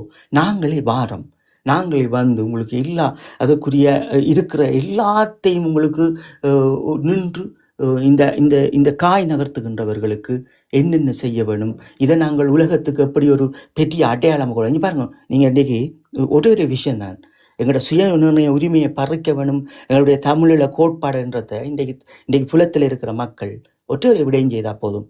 ஈழத்தமிழர் தலைமைச் செயலகம் என்று செய்துட்டு எல்லாருக்கும் ஒரு ஐடென்டி கார்டு, ஒரு அடையாளம் கொடுத்து பாருங்க. சர்வதேசம் மண்ணன்றி தலையில் போட்டு யோசிப்பான். நாங்கள் எதுவும் செய்கிறதுக்கு துப்பில்லாதவர்கள், ஒருவர் விமர்சித்து கொண்டு தான் இருக்கிறோமே தவிர இது ஆழமான கருத்தரங்குகள் என்ன, அதோடு நாங்கள் வந்து கலந்து கொள்ள வேண்டும் அல்லது அறிவை வளர்த்து கொள்ள. அவரும் ஒருவர் தன்னை போராளியாக காட்டுவதற்கு அவர் இன்னொருவரோடு போராளியாக சண்டை பிடிப்பது, இன்னொருவர் தேசிய தலைவரை பற்றி விடிய போட்டு விமர்சனம் செய்வது, இதெல்லாம் என்ன? உங்களுக்கு என்ன நேரம் போக்குது? உங்களோட நேரம் போக்குது. உங்களுக்கு இதுக்கு காசு வருது இப்போ நினைக்கிறேன், அதுக்கும் என்னென்னு தெரியலை. அப்போ உங்களுடைய நேரங்கள் தான் போயிட்டு. எனவே நீங்கள் அணியோடு சேருங்கள் அல்லது இதை ஒரு கருத்தாக்கமாக கொண்டு வாருங்கள். இதில் வந்து நீங்கள் ஒரு நல்ல முக்கியமான ஒரு இதை வந்து தொட்டு இருக்கிறீங்க. இந்த சோசியல் மீடியாவில் நாங்கள் இந்த 2 வருஷமாக டிக்டாக்ல நாங்கள் பயணிக்கும் போது தங்களை வந்து போராளிகள் என்று சொல்லிக்கொண்டு அங்கே இந்தியாவில் இருக்கிற அரசியல் தலைவர்களையும் தாங்கள் நாங்கள் கூட்டிக் போய் காட்டினார்கள். இதெல்லாம் போய் உரைச்சு கொண்டு இருந்தவர்கள் எல்லாம் இப்போ வந்து பார்க்குறோம் தாங்கள் வந்து டெலோவும் புலட்டு மண்ணு போய் உண்மையாக ஒப்புக்கொள்கிறார்கள். இதுவரையும் போராளிகள் இங்கே உருட்டிக்கவர்கள், தாங்கள் போராட்டத்துக்கு சம்மந்தப்பட்டவர்கள் சொல்லியவர்கள் இப்போ ஓப்பனாகவே தாங்கள் புலட்டும் டெலோவும் வவுனியா பிரதேசம் என்று ஓப்பனாகவே அவர்கள் வந்து ஒப்புக்கொண்டு பயணிக்கிறார்கள். இதை வந்து நீங்கள் எப்படி பார்க்குறீங்க? கண்டிப்பாக நான் உங்களுக்கு சொல்லியிருப்பேன், இவர்கள் வந்து இந்த வார்த்தையை சொல்கிறவர்கள் அவர்கள் ஒரு பின்னால் இருந்து கொண்டு இந்த காய்கள் நகர்த்தப்படும் என்பதும் எங்களுடைய தேசிய தலைவர் அவர்களுடைய மகுடங்கள் உடைப்பதற்காக பலர் நிற்பார்கள். இந்த நம்பிக்கையை தரமாட்டார்கள் உங்களுக்கு. ஈழம் என்கின்ற இந்த நம்பிக்கையும் ஈழத்தில் இருக்கின்றவர்களையும் உங்களை நம்ப வைக்க விட மாட்டார்கள். இதை 2 விடயத்தை பாருங்க. உண்மையாகவே இது நான் சொல்லுகின்ற விடயத்தை நீங்கள் பார்த்துருப்பீங்கள், தொடர்ச்சியாக நாங்கள் பேசியிருப்போம். ஈழத்தவர்களை நாங்கள் நம்ப மாட்டோம், எங்களுடைய சொந்தங்களே நாங்கள் நம்ப மாட்டோம். ஆனால் ஓடி போய் எங்கேயோ ஒருத்தர் நம்பிக்கொண்டு நிற்போம். இதுதான் நீங்கள் இருக்கின்ற பிரச்சனை. அப்போ நீங்கள் நம்பாட்டியும் நீங்கள் என்ன செய்ய வேணும்? என்னுடைய பங்கு இவர்களோடு நிற்க வேண்டும். அதானே உண்மை. என்னுடைய மண் விடுதலையாக வேண்டும். எனது வரலாறு வரலாறாக இருக்க வேண்டும். எனக்காக மடிந்த மாவீரர்களுக்கு நான் ஏதாவது செய்ய வேண்டும். அப்போ அதுக்கு என்ன செய்ய வேண்டும்? நாங்கள் அதை நோக்கி ஓட வேண்டும். ஓடுறதுக்கு என்ன செய்ய வேண்டும்? அந்த அந்த பணியை செய்கிறவர்களோடு பலமாக நிற்பது. இப்போ பல வேலை திட்டங்கள் இருக்கு. ஏன்றால் அவர்கள் இப்போ ஒருவர் ஐக்கிய நாடுகள் சபையில் நின்று ஒருவர் போர்க்குற்றத்துக்குரிய விடயத்தை காய் நகர்த்துகின்ற போது நாம் சுயநிர்ணய உரிமைக்கு அவர்களோடு சேர்ந்து ஆலோசித்து அந்த காயை நகர்த்துவது. இன்னொரு புறம்களில் பல டீம்களை நாங்கள் உருவாக்கி கொண்டு உலகமெங்கும் இந்த விடிவினுடைய பிரச்சாரத்தை நாங்கள் தொடங்கணும். இது சர்வதேசம் இலகுவாக செய்திருக்கிறது. இப்போ நீங்கள் காசாவை எடுத்துக்கொண்டீங்கன்னா நாங்கள் பலமுறை இதை பற்றி காசாவை பற்றியும் பேசியிருக்கிறோம். 90ஆம் ஆண்டு காலத்தில் இருந்து பிறகு 2002 இருந்தே 2004க்கு பிறகு பார்த்தீங்கன்னா காசாவிலிருந்து பல அமைப்புகள் எல்லா இடங்களும் ஊடுருவ பெற்று மாணவர்கள் மத்தியில் இப்போ நாங்கள் எப்படி இந்த சிலை பொறிமுறையை கொண்டு வந்துட்டு பிறகு மாணவர் மத்தியில் இதை கொண்டு போய் இந்த சிலை பொறிமுறைக்கு ஒரு பலத்தை தேடணும் என்று நாங்கள் அந்த சந்திப்புகளை உருவாக்கினது போன்று இந்த காசாவினுடைய பிரச்சனைக்கும் அந்த மக்கள் இப்படித்தான் செய்தார்கள். இந்த வடிவங்களை சேர்த்தார்கள். இந்த மாணவர்களுக்குள்ளால் பட்டதாரிகளுக்குள்ளால் மருத்துவத்துக்குள்ளால் எங்கெங்கே இடங்கள் எல்லாம் இருக்கிறதோ அந்த இடங்களில் எங்களுடைய உரிமை எங்களுக்கு வேணும் என்றதை நாங்கள் வலியுறுத்துறது, அதற்குரிய ஒரு பிரச்சாரத்தை முன்னெடுப்பது. இது ஒரு தேசத்தின் மக்களால் மட்டும்தான் முடியும். இது தன் ஈழத்தினுடைய புதல்வர்களால் மட்டும்தான் முடியும். ஏனால் பல நாடுகளில் இருந்து தங்களுடைய சுயநலத்துக்காக செய்வார்கள். அது ஏன் சுயநலத்துக்காக சொல்கிறேன் என்றால், நீங்கள் ஒரு விடயத்தை நீங்கள் தெளிவாக நான் உங்களுக்கு சொல்லிடுறேன். இலங்கையினுடைய அரசியல் பாருங்க. நீங்கள் ஒரு தேர்தல் நடக்கும். இந்த தேர்தல் இலங்கையினுடைய ஜனாதிபதி தேர்தல் நடக்குதுன்றா பாருங்க. இந்த ஜனாதிபதி தேர்தல் எதற்காக நடக்கும் என்று பாருங்க. மக்களினுடைய அரசியல் புரிதலோடு நடக்கும். அது மக்களினுடைய பாதுகாப்புக்காக நடக்கும். இன்னும் ஒன்று இலங்கையினுடைய இராணுவ பாதுகாப்புக்காக நடக்கும். இன்னும் ஒன்று அதில் பாருங்க, இலங்கையினுடைய இராணுவ அரசியலுக்காக அந்த தேர்தல் நடக்கும். அதே போன்று அவர்களினுடைய கல்வி, அதாவது சிங்கள மக்களுடைய கல்வி, சிங்கள மக்களினுடைய மருத்துவம், சிங்கள மக்களுடைய பொருளாதாரம், அவர்களினுடைய நிலம், இந்த நில அரசியல் ஒன்று இருக்குது, அதுக்காக நடக்கும். அதே போன்று அவர்களுடைய இந்த சாசனம், புத்த சாசனம், அதற்கு பிறகுதான் அவர்கள் சர்வதேச அரசியலும் சர்வதேச பொருளாதாரமும் அதே போன்று அவர்களினுடைய பொருளாதாரத்தையும் முதல்ல அவங்க தங்களுக்குள்ள அறிவார்ந்த அரசியலை கட்டமைத்த பிறகுதான் எங்களுக்குள் வருவார்கள். வடக்கு கிழக்கு அரசியலுக்குள் வருவார்கள். மாகாண அரசியலுக்குள் வந்தால் அவர் என்ன செய்வார்கள்? அரச நிறுவனங்களை தயார் செய்து விடுவார்கள்.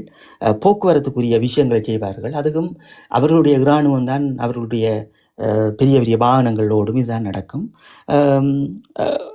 தொழிற்சாலைகள் கிடையாது. எங்களுடைய வடக்கு கிழக்கில் தொழிற்சாலைகள் கிடையாது. நிரந்தர ஏதாவது பொருளாதாரம் கண்டால் அதுவும் கிடையாது. அல்லது உரிமை சார்ந்த ஏதாவது விடயம் வேண்டால் அதுவும் கிடையாது. வரலாறு அதுவும் கிடையாது. மண் அரசியல் அதுவும் கிடையாது. இராணுவ அரசியல் அதுவும் கிடையாது. ஒன்றுமே எங்களுக்கு கிடையாது. அப்போ ஒரு இலங்கையின் ஒரு ஜனாதிபதி தேர்தல் நடக்குதுன்றால் ஒரு ஈழத்தமிழர் என்ன புரிய வேணும்? அது அவனுக்கானது. சரியா புரிஞ்சு கொள்ளுங்க.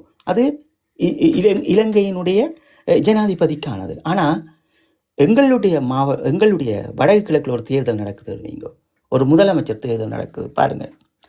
வடக்கு கிழக்கு பூர்வீக அரசியல் இதுக்குள் பாருங்க. இது என்னுடைய பூர்வீக அரசியல். இது மண் பாதுகாப்பு அரசியல், போர்க்குற்றத்திற்குரிய ஆவணப்படுத்தல் அரசியல், கையளித்தவர்களுடைய உரிமையை பெறுறதுக்குரிய அரசியல், கைதிகளினுடைய விடுதலைக்குரிய அரசியல், என்னுடைய தேசம் விடுதலைக்குரிய அரசியல், பயங்கரவாத தடைச்சட்டத்தை உடைத்து எறிவதற்கான அரசியல், மாகாண உரிமைக்கான அரசியல், மாகாண பாதுகாப்புக்கான அரசியல், எனது மாகாண நீதிக்குரிய பணத்துக்குரிய அரசியல், கட்டுமான அரசியல், அதை விட என்னுடைய மாகாணத்துடைய பொருளாதாரத்துக்கு அரசியல், என்னுடைய மாகாணத்துடைய கல்விக்கு அரசியல், என்னுடைய மாகாணத்துடைய மருத்துவத்திற்குரிய அரசியல், மக்களுக்குரிய அரசியல், இந்த அரச நிறுவனங்களுக்குரிய அரசியல், இந்த அரச சார்பற்ற நிறுவனங்கள், இந்த அரச சார்பற்ற நிறுவனங்கள் முக்கியத்துவம் வாய்ந்தது, இதற்குரியது. எனவே இலங்கையினுடைய இந்த பேரினவாதத்தை நாங்கள் உடைத்து எறிவதற்கான அரசியல் இதுக்கு பிறகுதான் நாங்கள் எங்களுடைய சர்வதேச அரசியல், போர்க்குற்றம், உரிமை, காலனித்துவ நீக்கம், அதற்கு பிறகு எங்களுடைய உரிமை, அதற்கு பிறகுதான் இந்த அயல் நாட்டு உறவு, அயல் நாட்டு பொருளாதாரம் என்ற இந்த உறவு முறை வரும். இங்கே பாருங்கோ, இந்த உலகத்திலேயே இந்த ஈழத்தமிழர்களுக்கு கிடைக்க வேண்டிய அரசியல் கட்டமைப்பு என்பது அது ஒரு பெரும் யுகம். அவனுக்கு ஒரு தேர்தல் நடந்தாலே அவன் இதையெல்லாம் அரசியலா பார்க்க வேண்டும். இதுக்குள்ள 10 விடயங்கள் அவன் தனக்குள் எடுக்க வேண்டும். இதைத்தான் தேசிய தலைவர் அவர் சொல்லுகின்றார். இது நீங்கள் எங்களினுடைய மண் விடுதலையாக வேண்டும் என்றால் நாங்கள் முதல்ல நாங்கள் எந்த நிலையில் இருக்கிறோம், இதில் இலங்கைக்கு நடந்தால் இது என்ன, அல்லது எங்களுடைய வரலாற்றில் இதில் நடந்தால் என்னன்ற எல்லாத்தையும் நீங்கள் எடுத்தீங்கன்னு சொன்னால்தான் இதிலிருந்து நாங்கள் எங்களை பாதுகாத்து கொள்ள முடியும். அப்போ எனவே நீங்கள் ஒரு விடயத்தை மட்டும் புரிஞ்சு கொள்ளுங்கோ, எங்களை யாரோ ஏமாற்றுகின்றார்கள். இப்போ உதாரணமாக உங்களை எப்படி ஏமாற்றுவார்கள் என்று பாருங்க. நண்பரே ஸ்ரீராம் வணக்கம், ஒரு நிமிடம் தாருங்கள். இதில் ஒரு முக்கியமான இடத்துல நிற்கிறோம், தரன் வடிவாக கேளுங்க. அப்போ நாங்கள் இன்றைக்கி அரசியல்ன்றதை இந்த பாருங்கள், இன்றைக்கி உங்களை எப்படி ஏமாத்துறாங்கன்னு இந்த தமிழ்நாட்டு அரசியல். இந்த தமிழ்நாட்டு அரசியலில் நீங்கள் என்னெல்லாம் பார்க்க வேணும்? ஒரு முதலமைச்சர் நிற்க போகிறார் போட்டியில் என்றால் நீங்கள் என்னெல்லாம் பார்க்கணும்? மாநில அரசியல் பார்ப்பீங்கள், ஏன்னா மாநிலத்தினுடைய பாதுகாப்பு அரசியல் பார்ப்பீங்கள், அந்த மக்களினுடைய பாதுகாப்பு அரசியல் பார்ப்பீங்கள், அவர்களுடைய பூர்வீக அரசியலை பார்ப்பீங்கள், அவர்களினுடைய உரிமை சார்ந்த விடயங்களுக்குள் அந்த அரசியலை பார்ப்பீர்கள். அதை விட அவர்களுடைய பொருளாதாரம் பார்ப்பீங்கள். இதற்கு பிறகு அவருடைய கல்வி, அவருடைய வியாபாரம், அவருடைய மருத்துவம், அவருடைய அரச நிறுவனங்கள் எப்படி கட்டமைக்க வேண்டும், அவர்களுடைய அயல் நாட்டு அரசியல் என்று இதற்குள் தான் நீங்கள் நிற்பீங்கள். அவர் பாருங்க, அந்த அவர்களுடைய முதலமைச்சர் நாற்காலி என்பது அவர்களுடைய மண் சார்ந்துதான் நிற்கும். நீங்க பாருங்க, அவர்களுடைய மாநிலம், அவர்களுடைய மக்கள், அவருடைய பூர்வீகம், அவர்களுடைய அரசியல், அவருடைய கல்வி, அவருடைய பொருளாதாரம், அவருடைய மருத்துவம், அவருடைய அயல்நாட்டு பாதுகாப்பு, அயல்நாட்டு உறவு முறை, அயல்நாட்டு பொருளாதாரம், இதற்குள் தான் நிற்கும். இதற்கு பிறகுதான் சர்வதேசமும் நாங்களும் வருவோம். இங்க பாருங்கோ, ஆனா இந்த தமிழ்நாட்டுக்கு என்ன இப்ப அலங்கோலம் என்று பாருங்கோ. இங்கே யாரை பற்றி பேசினோம்? தேசிய தலைவரையும், தமிழ் ஈழத்தை பற்றியும், தமிழ் மக்களை பற்றியும். இந்த கொடுமையை நீங்கள் புரிஞ்சு கொள்றீங்களா? என்னென்று தலைவர் இருக்கும் வரைக்கும் இது நடந்ததா? இல்லை. ஏன் உங்களால் சிந்திக்க முடியலை? ஒரு முதலமைச்சர் நாற்காலி, புரிஞ்சு கொள்ளுங்க, ஒரு முதலமைச்சர் நாற்காலி, அது அந்த நாட்டினுடைய அரசியல், அந்த மக்களினுடைய உரிமை, அந்த மக்களினுடைய பொருளாதாரம், அந்த மக்களினுடைய கல்வி. எனவே நீங்கள் இதை புரிந்தாலே போதும், உங்களோட நாட்டை நீங்கள் கட்டி எழுப்புவதற்கு. இந்த புரிதல் இருந்தாலே போதும். இலங்கையினுடைய அரசியல் என்ன, எங்களுடைய வடக்கு கிழக்கினுடைய அரசியல் என்ன, முதலமைச்சர் என்றது எவ்வளவு பெரிய ஒரு பணி என்றது உங்களுக்கு புரியும். அப்போ இதை நீங்கள் புரிஞ்சு கொள்ளுங்க. உங்களை எவ்வளவு எங்களோட பிள்ளைகளை, எங்களோட வர்த்தகர்களை, எங்களுடைய முதலீட்டாளர்களை, ஐக்கிய நாடுகள் சபையில் கொண்டு பணி செய்ய வேண்டியவர்களுடைய நிதிகளை எல்லாம் இந்த தமிழ்நாட்டுக்குள்ளேயும் கொண்டு வந்து போடினோம். இதாலே இந்த மக்கள் தானே சுதந்திரம் பெற போயினோம். இதுக்கு என்னத்துக்கு எங்கட தியாகம்? இதுக்கு என்னத்துக்கு ஐயா எங்கட தலைவர்? இதுக்கு என்னத்துக்கு ஐயா எங்கட தலைவர் வீரம்? உங்களுடைய மண்ணின் இந்த அரசியல் நாற்காலி, முதலமைச்சர் நாற்காலி, இந்த நாற்காலி யாருக்கானது? எந்த கோட்பாட்டுக்காக இந்த தேர்தல் நடக்குது? இப்போ நீங்கள் இன்னும் ஒரு படையமனுங்கோ, இந்திய அரசியல் நடக்குது. இந்திய அரசியல் நடக்கக்குள்ள இந்தியாவில் இருக்கிற ஒரு பிரதமர் என்ன செய்வார்? மோடி நிற்க போறாருண்டா, மீண்டும் வேற நிற்பார். அது இந்தியாவினுடைய அரசியல், இந்திய பிரதமருக்கான அரசியல். அது அவருடைய நாட்டின் வளர்ச்சி, அவருடைய நாட்டின் பாதுகாப்பு, அவர்களுடைய மாநில உரிமைகள் பாதுகாப்பு, சர்வதேச உறவு அரசியல், அயல்நாட்டு உறவு அரசியல், கூட்டு ஆட்சி, அவருடைய மாநில கூட்டு ஆட்சி, இந்தியாவினுடைய பொருளாதாரம், இந்த பங்கீட்டு முறைகளான சர்வதேசத்தினுடைய உறவு முறைகள். இந்த பங்கீட்டு முறைகளுக்குள்ளதான் சர்வதேசத்தினுடைய அரசியலும் வருகின்ற போதும், அயல் நாட்டின் அரசியல் வருகின்ற போதும் அவர்கள் இலங்கையின் பக்கம்தான் நிற்பார்கள். அப்ப இங்கேயும் பாருங்க, நீங்கள் இந்த இந்தியாவில் இருக்கின்ற மாநிலம் ஒரு பிரதமர் வந்தால் கூட அது அவர்கள் நாட்டுக்காக, அவர்கள் மண்ணுக்காக. தமிழ்நாட்டில் ஒரு முதலமைச்சர் அமரப்போகின்றார், அது அந்த மக்களுக்காக, அந்த மண்ணுக்காக. எனவே நீங்கள் புரிந்து கொள்ளுங்கள், இதிலிருந்து நீங்கள் இன்றைக்கு புலத்தில் வந்திருக்கின்ற மக்கள் எல்லாரும் இன்றைக்கு நீங்கள் நல்ல வசதியாகவும் வெளிநாட்டு பாஸ்போர்ட்டோடும் இருக்கிறீர்கள். இதுவே போதும் எங்களுடைய இந்த தார்மீக மண்ணை நாங்கள் தூக்கி எங்களோட அடுத்த தலைமுறையிட்ட கொடுக்கிறோம். இதை நீங்க புரிஞ்சு கொண்டீங்கன்னா சரி. இலங்கையினுடைய அரசியல் எப்படி இருக்கும் என்றதை நாங்கள் பார்த்துட்டோம், இதையும் பார்த்துட்டோம். எங்களுடைய வடக்கு கிழக்கினுடைய உரிமையை நாங்கள் பார்த்துட்டோம். எனவே நாங்கள் இதையே கற்றுக்கொள்ளாட்டி அரசியல்ல நாங்கள் எதையும் பெற்றுவிட முடியாது தரன். இவர்கள் தங்களை ஏமாற்றிக் கொண்டு நிற்கின்றார்கள். எங்களுடைய சமூகம் தங்களுடைய மண்ணுக்காக செய்ய வேண்டிய சேவையை எங்கேயே போய் செய்து கொண்டிருக்கிறார்கள். இதில் எங்களுக்கு அவர்களுடைய அழுத்தங்களும் உரிமைகளும் அவர்களை எங்களுக்கு நிற்பார்கள். இப்போ நாங்கள் அவர்களுக்கு ஒன்றுமே செய்ய தேவையில்லை. தமிழ்நாட்டில் இருக்கின்ற அரசியல்வாதிகளுக்கும் எங்களுடைய மக்களுக்கும் தமிழ்நாட்டில் இருக்கின்ற மக்களுக்கும் நாங்கள் ஒன்றுமே செய்ய தேவையில்லை. அவர்கள் செய்வார்கள். கொப்பையை கடுவ செத்ததுக்கு அவர்கள் நாங்கள் சொன்னோம். அவர்கள் தான் ஐயா போராளிகளை கௌரவித்தார்கள். அவர்கள் தான் தொடர்ச்சியாகவே நீங்கள் இன்றைக்கு ஜெயலலிதா அம்மா இதை நிறைவேற்றிருக்கிறாண்டா தனிநாட்டு கோரிக்கையை, அது அவர்களாக செய்யணும். அவருடைய நாடாளுமன்றத்தில் அவர்களுக்கு அந்த உணர்வு இருக்குது என்று அவர்கள் கண்ணால பார்த்தவர்கள், இந்த போராட்டத்தை கட்டி எழுப்பினவர்கள், தங்களுடைய பங்களிப்பை செய்தவர்கள். அவர்களுக்கு இருந்து உணர்வு வரும். நாங்கள் அவர்களோட போய் நிற்க தேவையில்லை, அவர்களுக்கு வரும். அவர்களுக்கு வருவதுதான் அது உறவு.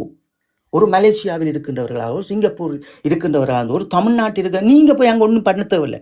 நீங்க அங்கே காசு கொடுக்க தேவையில்லை. நீங்கள் அங்கே அவர்களை சும்மா ஒன்றும் பாட தேவையில்லை. நீங்கள் எங்கட அரசியலை கட்டமைத்தீங்கன்னு சொன்னா அவங்க எல்லாரும் எங்களோட கூட நிற்பினும். நீங்க என்ன செய்றீங்கள்? ஒரு 10 யூடியூப் விற்பனையாளர் கல்சர கூட்டக்கூட சேர்ந்து உலகத்தமிழ் தேசியம் பேசுறீங்க. அப்ப மற்றவர்கள் என்ன செய்வார்கள்? எங்களுக்குள்ள வர மாட்டீங்க. ஏன் வர மாட்டீர்கள்? நாங்கள் இந்த தேர்தல் பாருங்க, அந்த மக்களுக்கான தேர்தல். ஒரு முதலமைச்சர் நாற்காலி, அந்த மண்ணும் அந்த மக்களினுடைய அபிலாசைகளுக்குரிய பூர்வீகத்துக்கான வரலாற்றுக்கான வளர்ச்சிக்கான தேர்தல் அது. எனவே அங்க என்னத்துக்கு தேசிய தலைவரை பேச வேண்டும்? இதை நீங்க புரிஞ்சாலே போதும். நீங்கள் பேச வேண்டியது சர்வதேசத்தில் இருக்கின்ற அரங்கங்களும், சர்வதேசத்தில் இருக்கின்ற ஒவ்வொரு நாடுகளினுடைய வெளியுறவு கொள்கைகளும், ஒவ்வொரு மனித உரிமை பேரவையில் இருக்கின்ற ஒவ்வொரு அமைப்புகளும், அதைவிட இந்த அரசு சார்பற்ற நிறுவனங்களோடு உங்கள் காய் நகர்த்துகளை நகர்த்த வேண்டும். அப்ப இதெல்லாம் ஏன் உங்களுக்கு சுற்றி இந்த 16 ஆண்டுகளும் நடந்திருக்கிறது? நீங்க யோசிச்சு பாருங்க. உங்களை ஏன் இப்படி கட்டி போட்டிருக்கணும்? உங்களுக்கு ஒரு அரசியல் தெளிவு இல்லை, ஒரு அரசியல் புரிதல் இல்லை. தேசிய தலைவரை கொண்டு தமிழ்நாட்டில் பேசினோம், ஆனால் நீங்கள் பேச வேண்டிய இடத்துல தேசிய தலைவரை பேசலை. தேசிய தலைவர் நீங்கள் எங்கே பேசணும்? உங்களுக்குள்ளே பேசணும். உங்களுக்குள்ளே நீங்கள் கட்டி எழுப்பணும். என்னுடைய தலைவருக்கு நான் ஏதாவது செய்யணும், என்னுடைய மடிந்த மாவீரருக்கு நான் ஏதாவது செய்யணும், என்னுடைய மூச்சு போகிறதுக்குள்ளே நான் ஏதாவது ஒன்று சாதிக்கணும். ஓடுங்க. இதுதான் ஐயா அரசியல், இதுதான் ஐயா தேசம், மண் விடுதலை. எனவே நாங்கள் இங்கே சொல்கிறோம் என்னென்றால், இந்த விடயங்களை புரிஞ்சு கொள்ளுங்க. யாரோ ஒருவர் எங்களை மரமாற்றுவதும் அல்லது எங்களுக்கு அரசியல் தெரியாது என்று சொல்லிக்கொண்டு அந்த இடத்தில் நின்று அவர்கள் காய் நகர்த்ததை இங்கே புரிந்து கொள்ளுங்க. எங்களுடைய தமிழ்நாட்டு மக்கள், நீங்கள் ஒன்றுமே செய்ய தேவையில்லையா? புலத்தில் இருக்கிற நீங்கள் எங்களை கட்டமைங்கோ. அவங்க வருவினம். நாங்கள் சத்தியமணி சொல்கிறோம், எங்களால் அந்த தமிழ்நாட்டில் இருக்கிற அத்தனை கோடி மக்களோட நாடாளுமன்றத்தை எங்களால் கொண்டு வர முடியும். நீங்கள் அமைப்பை உருவாக்குங்க. அமைப்பை ரெடி இருக்கிற அமைப்பு அவங்க நிற்கட்டும். அதை நான் கலைக்க சொல்லலை. எங்கட மக்கள் நீங்கள் தயார் பண்ணி எடுங்கோ. அவங்க வருவினம் ஐயா. அண்ணா போய் நிற்கக்குள்ள நிராயுத பாணியை சும்மா தானே நின்றார். நிலத்தை கொடுத்துச்சினம், சாப்பாடை கொடுத்துச்சினம், கட்டியிருக்கும், போராளிகள் காயப்பட்டு போச்சினம், இடத்தை கொடுத்துச்சினம்.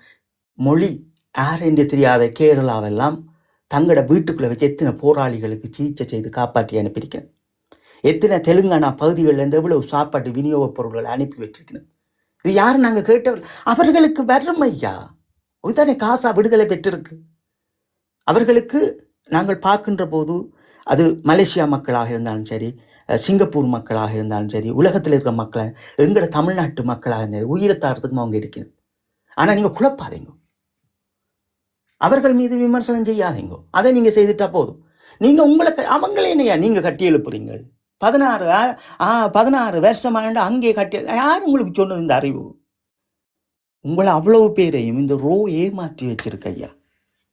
மக்கள் வரிவினம். இன்றைக்கும் உங்களுக்கு நான் பல விஷயத்தை சொல்றேன். ஐக்கிய நாடுகள் சபையில் இருக்கிற பல அமைப்பில் அதில் ஒரு அமைப்பை தொடர்ச்சி அவங்களாம் வந்து நிற்கணும். அவங்களுக்குள்ளாலேயெல்லாம் பல பேர் வந்து தங்களுடைய சாட்சியங்கள், தங்களுடைய பேச்சுக்கள் என்று பேசி போட்டு போடணும். இதெல்லாம் அவங்க கேட்டா செய்யணும் இல்லை, உங்கள்ட்ட காசு வாங்கியா செய்யணும் இல்லை. இன்றைக்கு ஏதோ ஒரு பிரச்சனை எங்களுக்கு வருதுண்டா, அண்ணா இந்த இடத்துக்கு நான் இன்றைக்கு முக்கியமாக இதில் போகணும், எனக்கு ஒரு ஏற்பாடு செய்யும் கூட செய்வினம். முன்ன பின்ன தெரியாது ஐயா, ஆனால் செய்வினம். இதனை யார் தானாடாட்டியும் தன் சதை ஆடும். எங்களுடைய தமிழ் மக்கள், இந்த தமிழ்நாட்டில் இருக்கிற மக்கள் எங்களோட கூட அவங்க நிப்பினம். நீங்க ஒன்றும் புடுங்க வேண்டாம், நீங்கள் புடுங்குங்கோ. இங்க எங்களை முதல் புடுங்கோ. ஈழத்தமிழர்கள் ஒரு ஒரு ஒரு ஒரு ஒரு அணைக்கு கீழே எல்லாத்தையும் கட்டமைங்கோ. நீங்கள் ஒன்றும் புடுங்க தேவையில்லை. நீங்கள் ஏதோ புடுங்குன ஒரு படி நாங்கள் புடுங்குறோம் என்று அரசியல் தெரியாது, அறிவு தெரியாது. எதற்காக ஒரு முதலமைச்சர் தேர்தல் நடக்குது, எதற்காக ஒரு பிரதமர் தேர்தல் நடக்குது, எதற்காக ஒரு இலங்கையின் ஜனாதிபதி தேர்தல் நடக்குது, எதற்காக ஒரு இலங்கையின் ஒரு வடக்கு கிழக்கு தேர்தல் நடக்குது என்ற அறிவுரை இல்லாமல் தமிழீழம் சுமந்தவர் தேசிய தலைவரில் தமிழீழம் உங்களோட தந்தா நீங்கள் என்ன போறீங்க? என்னையா உங்களோட கேள்வி இது? உன்னுடைய அம்மாட பிள்ளை, உண்ட தங்கச்சிட பிள்ளை இந்த ஜாப்பை நாங்கள் உறுதிப்படுத்த வேண்டாம். ஒரு முன்னோர்ற கடமை. எங்களுக்கு முன்னோர்கள் சரியான பாதையை காட்டுச்சினாங்க. 1956 சரியா பிள்ளைங்க கொள்ளுங்க. இதே சிங்கள தனிச்சட்டம் கொண்டு போனோட முன்னோர்கள் அடிச்சு பிடிச்சு மேய்ஞ்சி தமிழ் மொழியை கொண்டு வந்து தந்துச்சுன்னு இல்லை. அப்ப ஆரையா நீங்க விமர்சனம் செய்றீங்க? அண்டைக்கு இருந்த இளையோர்களும், அண்டைக்கு இருந்த எங்கட அம்மா அப்பாவும், அண்டைக்கு இருந்த எங்கட பெரியம்மாவும் பெரியப்பாவும், அண்டைக்கு இருந்த இந்த பாட்டனும் பூட்டனும் இதே சிங்களவனோட தனித்துத்தானே ஆண்டு போராடி அந்த மொழியை மாவட்ட எங்களுடைய வடக்கு கிழக்கு ரீதியாக கொண்டு வந்தாங்க. இன்றைக்கு இத்தனை பேர் டிஜிட்டல் உலகத்தில் இருக்கிறீங்க. ஒரு கேரளா நாடாளுமன்றத்தை அலங்கரிக்க தெரியாது நீங்களெல்லாம் அரசியல் பேசுறீங்களா? நீங்களெல்லாம் என்ன மனுஷர்ரா? நீங்களெல்லாம் கேட்டா அவனை ஒருவனுக்கு அந்த பட்டம், இவனுக்கு ஒரு எல்லாத்தையும் கலைந்து எறிங்கூடா. எறிஞ்சிட்டு முதல்ல இந்த சந்தர்ப்பத்தை பயன்படுத்துங்கடா. இது ஒரு நல்ல சந்தர்ப்பம்டா. அப்படி உங்களுக்கு திருப்பியும் சொல்றேன், ஒரு நல்ல சந்தர்ப்பம். 1 மாதம் 1 தேதி 2026 ஒரு அமைதியான உலகத்தை உலகம் விரும்புது. இந்த இடத்துல எங்கட காயை நகர்த்தணும். இன்னொரு புறம் இயற்கையால இலங்கை விழுந்து கிடக்கு. இந்த பொருளாதாரத்தால இவர்களை கட்டமைக்க முடியாது. வந்த காசெல்லாம் அவர்கள் திருப்பி வட்டி கட்டி கொண்டு இருக்கணும். கிராமங்களுக்கு ஒரு நேரம் சாப்பாடு கூட போகலை. ஆனால் இந்த தமிழ் ஊடகங்கள் சில கழிசற கூட்டங்கள் நின்று கொண்டு அதுக்கு பிரச்சாரம் செய்து கொண்டு இருக்குது. சுப்பையாட மாமரம் காய்ச்சி தூங்குதுன்னு ஒரு சொல்லி நிற்குது. அது உண்மை கிடையாது. அது ஒரு மரம் பட்டு போய் நிற்குது. எங்களுக்கு நல்ல சந்தர்ப்பம் இருக்குது. காலனித்துவத்திற்கு பிறகு ஒரு இனம் அழிக்கப்பட்டிருக்கிறது. அந்த இன அழிப்பு எப்படியாவது நாங்கள் இந்த சிலை பொறிமுறையை பள்ளப்படுத்தி அதை ஐசிசிக்கோ அல்லது ஐசிஜேக்கோ அது அவர்கள் எடுத்துக்கொண்டு போகட்டும். நாங்கள் பலமானிப்போம். அடுத்த கட்டம் அது நடக்கட்டும். நாங்கள் எங்களோட சுயநுரிமை உரிமைக்கு ஒரு என்ன வேலை திட்டத்தை செய்யணுமோ வடக்கு கிழக்கில் எங்களோட எல்லா அரசியல்வாதிகளையும் கூப்பிட்டு ஒரு ஒரு ஒரு ஒரு ஒன்று கூடலை செய்து எங்களோட மக்களை கூப்பிட்டு படித்த கல்விமான்களை கூட்டி செய்து உலகத்தில் இருக்கிற எல்லா மக்கள்கிட்ட எங்கிட்ட கொண்டு போவோம். நீங்கள் போயிட்டு அங்கே தமிழ்நாட்டுக்குள்ளே நீங்கள் ஒன்றும் புடுங்க தேவையில்லை. அந்த மக்கள் எங்களுக்கு புடுங்கின. எங்களுக்கு இத்தனை இந்த போராட்ட காலம் அவ்வளவும் அவங்க தான் புடுங்கின தோல்ல. உங்களுக்கு தெரியாது. இன்றைக்கு இருக்கிற சமூகத்துக்கு நாங்கள் சொல்கிறோம், தமிழ்நாட்டில் இருக்கிற ஒவ்வொரு தமிழனும், ஒவ்வொரு கேரளாவில் இருக்கிற தமிழனும், ஒவ்வொரு தெலுங்காவில் இருக்கிற எவனாக இருந்தாலும் தோளில் அரசை கொண்டு வந்து ஒரு இடங்களில் கொடுத்துட்டு போன வரலாறு இருக்குது. தோளில் பீல் கோம்பரஸ் அங்கஞ்ச வேண்டி வச்சு கொண்டு வந்து கொடுத்த வரலாறு இருக்குது. தோளில் இந்த இன்ஜெக்ஷன்களை வேண்டி கொண்டு வந்த வரலாறு இருக்குது. அவங்களே வருவாங்க. நீங்கள் அங்கே ஒன்றும் கட்டி இந்த கோமாளி அரசியலை செய்யாமல் பலப்படுத்துங்கோடா முட்டாள் கூட்டமே. இந்த நாங்கள் உயிரோடு நிற்கும் வரை உங்களுக்கு சொல்லிட்டோம், கடைசியாக சொல்லிட்டோம். உங்களுக்கு அண்ணன் சொல்லி தந்த நுட்பமான விடயங்கள் எல்லாம் ஆய்வு பண்ணி உங்களுக்கு நாங்கள் எல்லாமே சொல்லி தந்திருக்கிறோம். கெதியாக ஒன்று சேருங்க. உங்களோட நாங்கள் வாரோம், பலமாக வாரோம். நாங்களும் தனியாக்களில் வாரோம். நாங்கள் ஒரு குறிப்பிட்டவர்கள் வருவோம். உங்களுக்கு பலமாக நிற்கிறோம். என்ன செய்ய வேணுமோ செய்கிறோம். நாங்களே போகிறோம். ஒரு மாநிலங்களுக்கு போகிறோம். அங்கே எங்களோட கோப்புகளை நாங்கள் கொண்டு போய் இந்த போர்க்குற்றத்தையும் இந்த சுயநிர்ணய உரிமையும் எங்களோட தமிழீழத்தின் கோட்பாடை நாங்கள் பரப்புற செய்வோம். புலத்தில் மொழி தெரிஞ்ச நீங்கள் செய்யுங்க. எங்களுக்கு தெரிஞ்ச மொழிகளில் நாங்கள் செய்கிறோம். உங்களுக்கு தெரிஞ்ச மொழிகளை நீங்கள் செய்யுங்க. ஒரு இனம் விடுதலை ஆகணும்னா எல்லாரும் ஓடணும் ஐயா. அது எங்களோட மக்களுக்கு, இந்த தமிழ்நாட்டில் இருக்கிற மக்களுக்கு அவர்கள் தண்ட பாடல அவரோட சதையாடும். நாங்கள் ஓடோட அவர்களுக்கு சதையாகும். வந்து நிற்பார்கள், நிழலா வந்து நிற்பார்கள். எங்களுக்கு நின்றார்கள். உங்களுக்கு தெரியாது, எங்களுக்கு நின்றார்கள். நீங்க போய் அங்க ஒன்றும் புடுங்க வேண்டாம். 16 வருஷமா புடுங்கிட்டீங்கள, விடுங்க. விட்டுட்டு நீங்கள் எங்களை கட்டமைங்க. இருக்கிற அமைப்புகள் திருப்பியும் சொல்றோம், அன்னைக்கு துரோகம் செய்யாதீங்க. எங்களோட மாவீரருக்கு துரோகம் செய்ய உங்களை முடியாது. உங்களுக்கு தமிழ்நாட்டின் அரசியல் வடிவம் என்ன, அது எதுக்கு நடக்குதுன்னு தெரியாது. இந்தியாவினுடைய அரசியல் எதுக்கு நடக்குதுன்னு தெரியாது. இலங்கையினுடைய அரசியல் எதுக்கு நடக்குது. எங்களுடைய வடமாகாணத்துக்கு கூட ஒரு தேர்தல் என்ன தெரியாத கூழ்முட்டையை நீங்கள் உடைக்காதீங்க. நாங்கள் முதல்ல எங்களுக்கு உடைய ஃபுல்லாக கேட்போம் ஐயா. உடனே போய் கோமணத்தை கேட்டுக்கொண்டு நிற்கிறீங்க கட்டுறதுக்கு. அவர் போய் கட்டட்டும். அவர் கஜேந்திரகுமார் போய் கட்டட்டும். அது எங்களுக்கு பிரச்சனை இல்லை. அவர் வேண்டி அவர் கட்டி கொண்டு இருக்கட்டும். எங்களுடைய யாப்பினை நாங்கள் உடைக்கலாம். நாங்கள் உடைய போட்டுட்டு இருந்த மனிதர்கள் நாங்கள். எங்களோட உடைய கலட்டி அறிந்தது சர்வதேசம், இந்தியா. சர்வதேசத்துக்கு அடிப்போம், சர்வதேசத்துக்கு யூகங்களை வகிப்போம். முடியும் ஐயா, எங்களால் முடியும். இந்த யுகத்தில் எங்களால் எங்களுடைய சுய நிர்ணய உரிமையை பெற முடியும். இல்லாட்டி இந்த சாசனங்களை நாங்கள் எரிப்போம், கடைசியா நாங்க செய்வோம். எங்களுக்கு சுயநிர்ணய உரிமை எங்கடம் அதாவது தமிழீழத்துல வாழ்ந்த எங்களுக்கு தமிழீழத்தை தராமல் விட்டால் என்னத்துக்கு இந்த ஜாப்பு? எரிப்போம், செய்வோம், போராடுவோம். எத்தனை ஜெயிக்க போறா போவோம், சாகுறதா சாகுவோம், செய்வோம். வாங்க ஐயா, ஒன்று சேருங்க, வாரம் உயிரை தர்றதா உங்களுக்கு தாரம். எத்தனை பேர் ஐக்கிய சபையில அண்ணக்கு பிடிக்காது, தீக்குளிக்கிறது அண்ணாக்கு பிடிக்காது. ஆனா அதை மீறியும் இந்த தமிழீழ கோட்பாட்டுக்காக நாங்கள் எரியோணும்னா சொல்லுங்க, நாங்கள் எரியோம். நான் பல முறை சொல்லியிருக்கிறேன். நீங்க அணியா திரளுங்கோ, 8,80,000 மக்களும் வாங்கோ ஒரு அணிக்குள்ள. உங்களுக்காக நான் அதை பலப்படுத்துறேன், வாங்கோ. இதை விட என்ன ஐயா உங்களுக்கு வேணும்? வந்து செய்கிறோம் ஐயா, உங்களோட கண் முன்னே நாங்கள் அண்டைக்கு எரிகிறோம் ஐயா. அந்த ஜாப்பை நாங்கள் எரிக்கிறோம், வாங்கோ. எங்களையும் சேர்த்து எரிக்கிறோம், வாங்கோ. அதை நாங்கள் சொல்றோம். இதுல ஒன்றும் ஒரு இது நீங்கள் போன அமர்வில் எங்கட 49 அமர்வுல நீங்கள் குறிப்பிட்ட விடயத்தை ஜீவன் தொண்டமானும் அதுக்கான ஆதாரத்தை ஜனாதிபதிக்கே நேரடியாக கொண்டே கொடுத்துருக்கிறார். இந்த மலைய மக்களின் நிலப்பகுதியிலேருந்து என்ன காரணத்துக்காண்டி இலங்கை அரசாங்கம் அவர்கள் அந்த பிரதேசத்துலேருந்து வெளியேற்ற மலைய மக்களை என்ன காரணத்துக்காண்டி வெளியேற்ற போகிற விடயத்தை அவர் ஜனாதிபதிக்கே நேரடியாகவே தெரிவிச்சிருக்கிறார். இதை நாங்கள் சொன்ன இதை அப்படியே உறுதிப்படுத்தி இருக்கிறார். இதை நீங்கள் எப்படி பார்க்குறீங்களா? தரன், இப்போ மலையக மக்கள் அவர்களுடைய பூர்வீகத்தை அவர்லேருந்து அகற்ற முடியாது. இன்னொரு புறம் இப்போ நாங்கள் இருக்கிற சில நுணுக்கமான விஷயங்களை நாங்கள் பேசியிருப்போம்.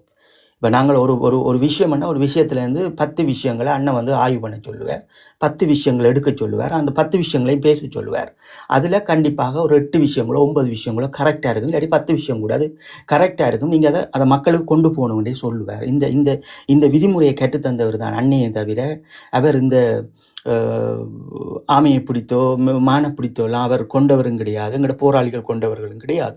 அவர் இருக்கிற நேரங்களில் அது எங்களுக்கு ஒரு கடவுளை நாங்கள் எப்படி கடவுள்கிட்ட எப்படி அந்த பரத்தை நாங்கள் ஒரு கல்வி வேணும், ஒரு அறிவு வேணும் என்று பெறுற மாதிரி தான் அண்ணாவும் ஒரு அறிவுகளை எங்களுக்கு ஊட்டுவார். அந்த விஷயத்தில் நாங்கள் மலையக மக்களை பேசியிருப்போம் பாருங்க. அந்த அவருடைய குடும்பம் ஒரு மலையக பூர்வீக மகனினுடைய பிள்ளைகள் ஒரு 4 குழந்தைகள் ஒருவருக்கு இருந்திருந்தால் அவருடைய நிலங்களும் வீடுகளும் என்கின்ற ஒரு துணைப்பொருளை நாங்கள் பேசியிருப்போம்.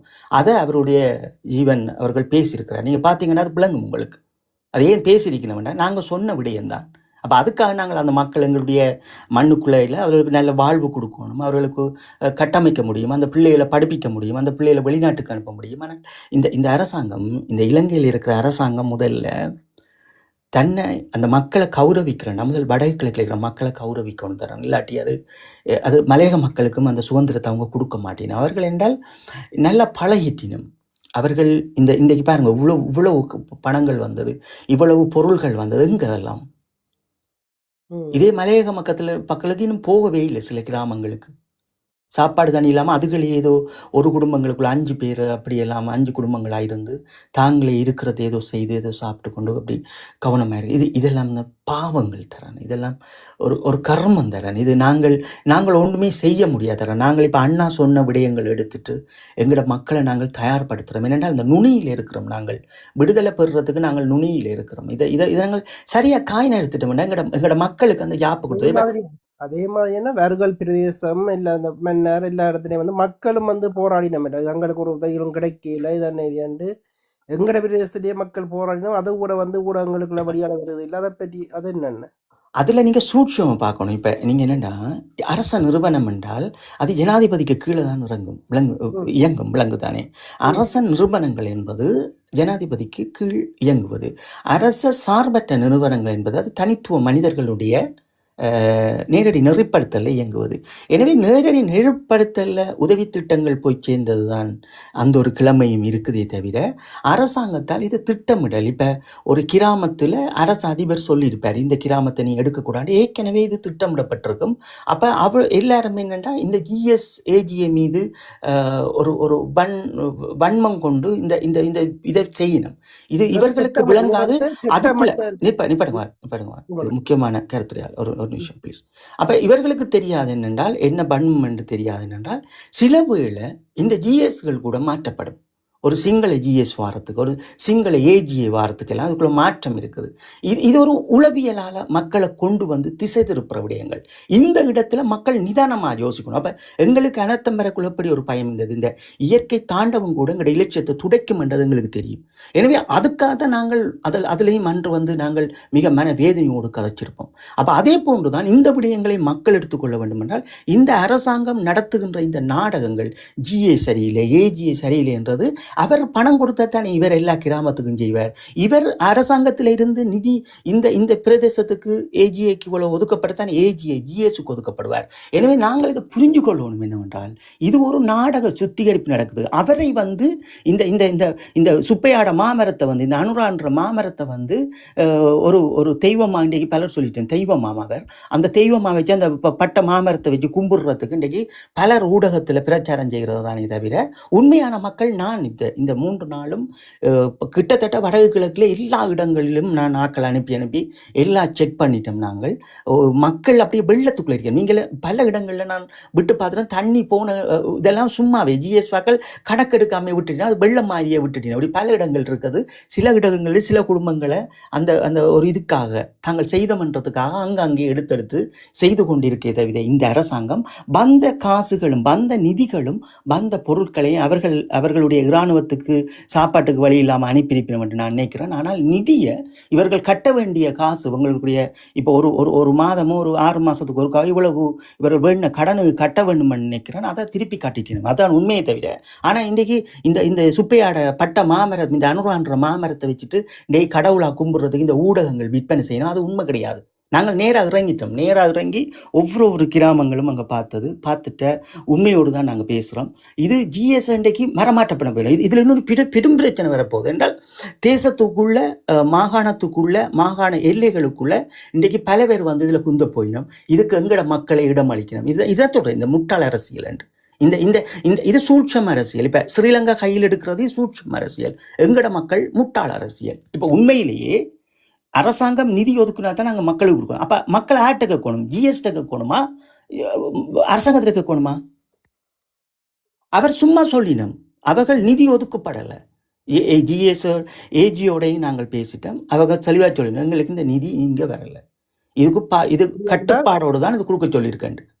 அப்படின்னா அனுரா அரசாங்கம் வந்து அந்த ஜிஎஸ்க்கு வந்து நிதியை கொடுக்காமல் திட்டமிட்டு மக்களை தண்டு இவர்கள்லாம் ஊழல் செய்தார்கள் பொய் பிரசாரம் செய்து தங்கள் மீது இருக்கிற இதுகளை வந்து மறைக்க முயற்சி செய்யுதான். நீங்கள் உங்களுக்கு நாங்கள் இடையில் எங்களோட காணொளி பதிவிட்டிருப்பீங்க. நீங்கள் உங்களுடையாகவே எத்தனை டாக்டரை வந்து மனமாற்றம் செய்யப்பட்டு விட்டுட்டு ஓடுன வரலாறு இருக்குது. தமிழர்கள் பயந்து அந்த இடத்துக்கு சிங்களவர்களை கொண்டு வந்து போட்ட வரலாறுலாம் நாங்கள் ஆதாரபூர்வமாக பேசியிருப்போம். ஆதாரங்களோட வச்சு கொண்டு இருப்போம். அப்படித்தான் இப்போ பல ஜிஎஸ்கள் எங்கெங்கே இருந்து வந்து முளைக்க போயிடணும் தெரியல. பல ஏஜிஏக்கள் எங்கெங்கே இருந்து வந்து முளைக்க போயிட முடியல. பல இந்த அரசாங்க அதிகாரிகள் அரசாங்க நிறுவனங்களுக்குள் இருக்கிறவர்கள் பல மாற்றங்கள் இப்போ ஜனவரிக்கு பிறகு நடைபெறப்போகும். அதுக்கு இந்த மக்கள் இந்த எங்களோட வடக்கு கிழக்கு மக்களுக்கு நான் சொல்கிறேன் உங்களுக்கு இதை அதுக்கு சொல்கிறதுக்கும் ஊடகங்களும் அல்ல, சொல்கிறதுக்கு அரசியல்வாதிகளும் அல்ல. இதனால் எங்களோட மக்கள் தான் பாவம் சிக்கப்பட போயினோம். ஆனால் இது எந்த வகையில் இதை அடித்து நாங்கள் கொண்டு போக வேண்டும் என்றால் இந்த கருத்தரங்கங்கள் மக்கள் மத்தியில் சரியாக போனால் இந்த பிரச்சாரங்களை செய்யாதுகள். உண்மைப்படி சொல்லுங்கள் ஊடகங்கள். நீங்கள் எப்படி பாருங்க இந்த மன்னிக்கவும் என்ன யூடியூப்பாளர்கள் இந்த யூடியூப்பாளர்கள் ஓடுவின உடனே அங்கே அவள் வார இங்கே இவ வாரனே கமராவை தூக்கி கொண்டு போயிட்டு அவள் பாட வந்திருக்கணும்னோடனே அங்கே கொஞ்சம் அறகுறையாக தெரியும் பாடக்குள்ளே இல்லை ஒட்டல் உடுப்பு போட்டுட்டு ஆடினவர்கள் விடிய கமரா வச்சு கொண்டு இருப்பாங்க. ஆனால் இந்த விடயங்களை வெளியில் கொண்டு வர மாட்டாங்க. ஏன்னா அவங்களுக்கும் இன்றைக்கு அழுத்தம் கொடுக்கப்பட்டிருக்கு. அல்லது அவங்களும் இன்றைக்கு மறைமுகமாக இருக்கலாம். அவங்களுக்கு இது தேவையில்லாத விஷயமாக விட்டுட்டு அவங்களோட விஷயமாக நீங்கள் உங்களுக்கு தெரியும் உண்மையிலேயே உதவி செய்கிற பிள்ளைகளை அந்த மண்ணில் உருவாக்கி விட்டும் அந்த பிள்ளைகளை நாரடித்தாங்க இவங்களே. ஆனால் இன்றைக்கு அங்கே உதவி செய்கிறதுக்கு அங்கே யாருமே இல்லை. ஆனால் தாங்கள் விழுந்தாலும் தங்களுடைய இனம்ன்றதுக்காக தங்களுடைய மொழி என்றதுக்காக மண்ணன்றதுக்காக பாவப்பட்ட மக்களுக்குன்றதுக்காக திருப்பியும் போய் பிள்ளைகள் நிற்குதுகள். எனவே இதெல்லாம் நாங்கள் புரிஞ்சு கொள்ள வேண்டும். எங்களை சுற்றி பல நடவடிக்கைகள் மேற்கொள்ளப்படுகிறது. இந்த பல நடவடிக்கையில் அவர்களுக்கு இருக்கிறது ஒன்று தான், இந்த 8 ஆசனம் இல்லாமல் போகணும். அதுக்கு இன்றைக்கு பலர் எங்கட மக்கள் உரிமையும் எங்கட மக்களை உரிமையும் இவரை கடவுளை 10,000 ரூபா கொடுத்தா நீங்கள் கடவுள் இன்றைக்கு இதுதான் இன்றைக்கு இதான் உரிமை. அவ்வளவுக்கு எங்கட மக்கள் இன்றைக்கு தண்ட மண்டையை சர்வதேசம் கழுவிட்டு சர்வதேசம் செய்துட்டு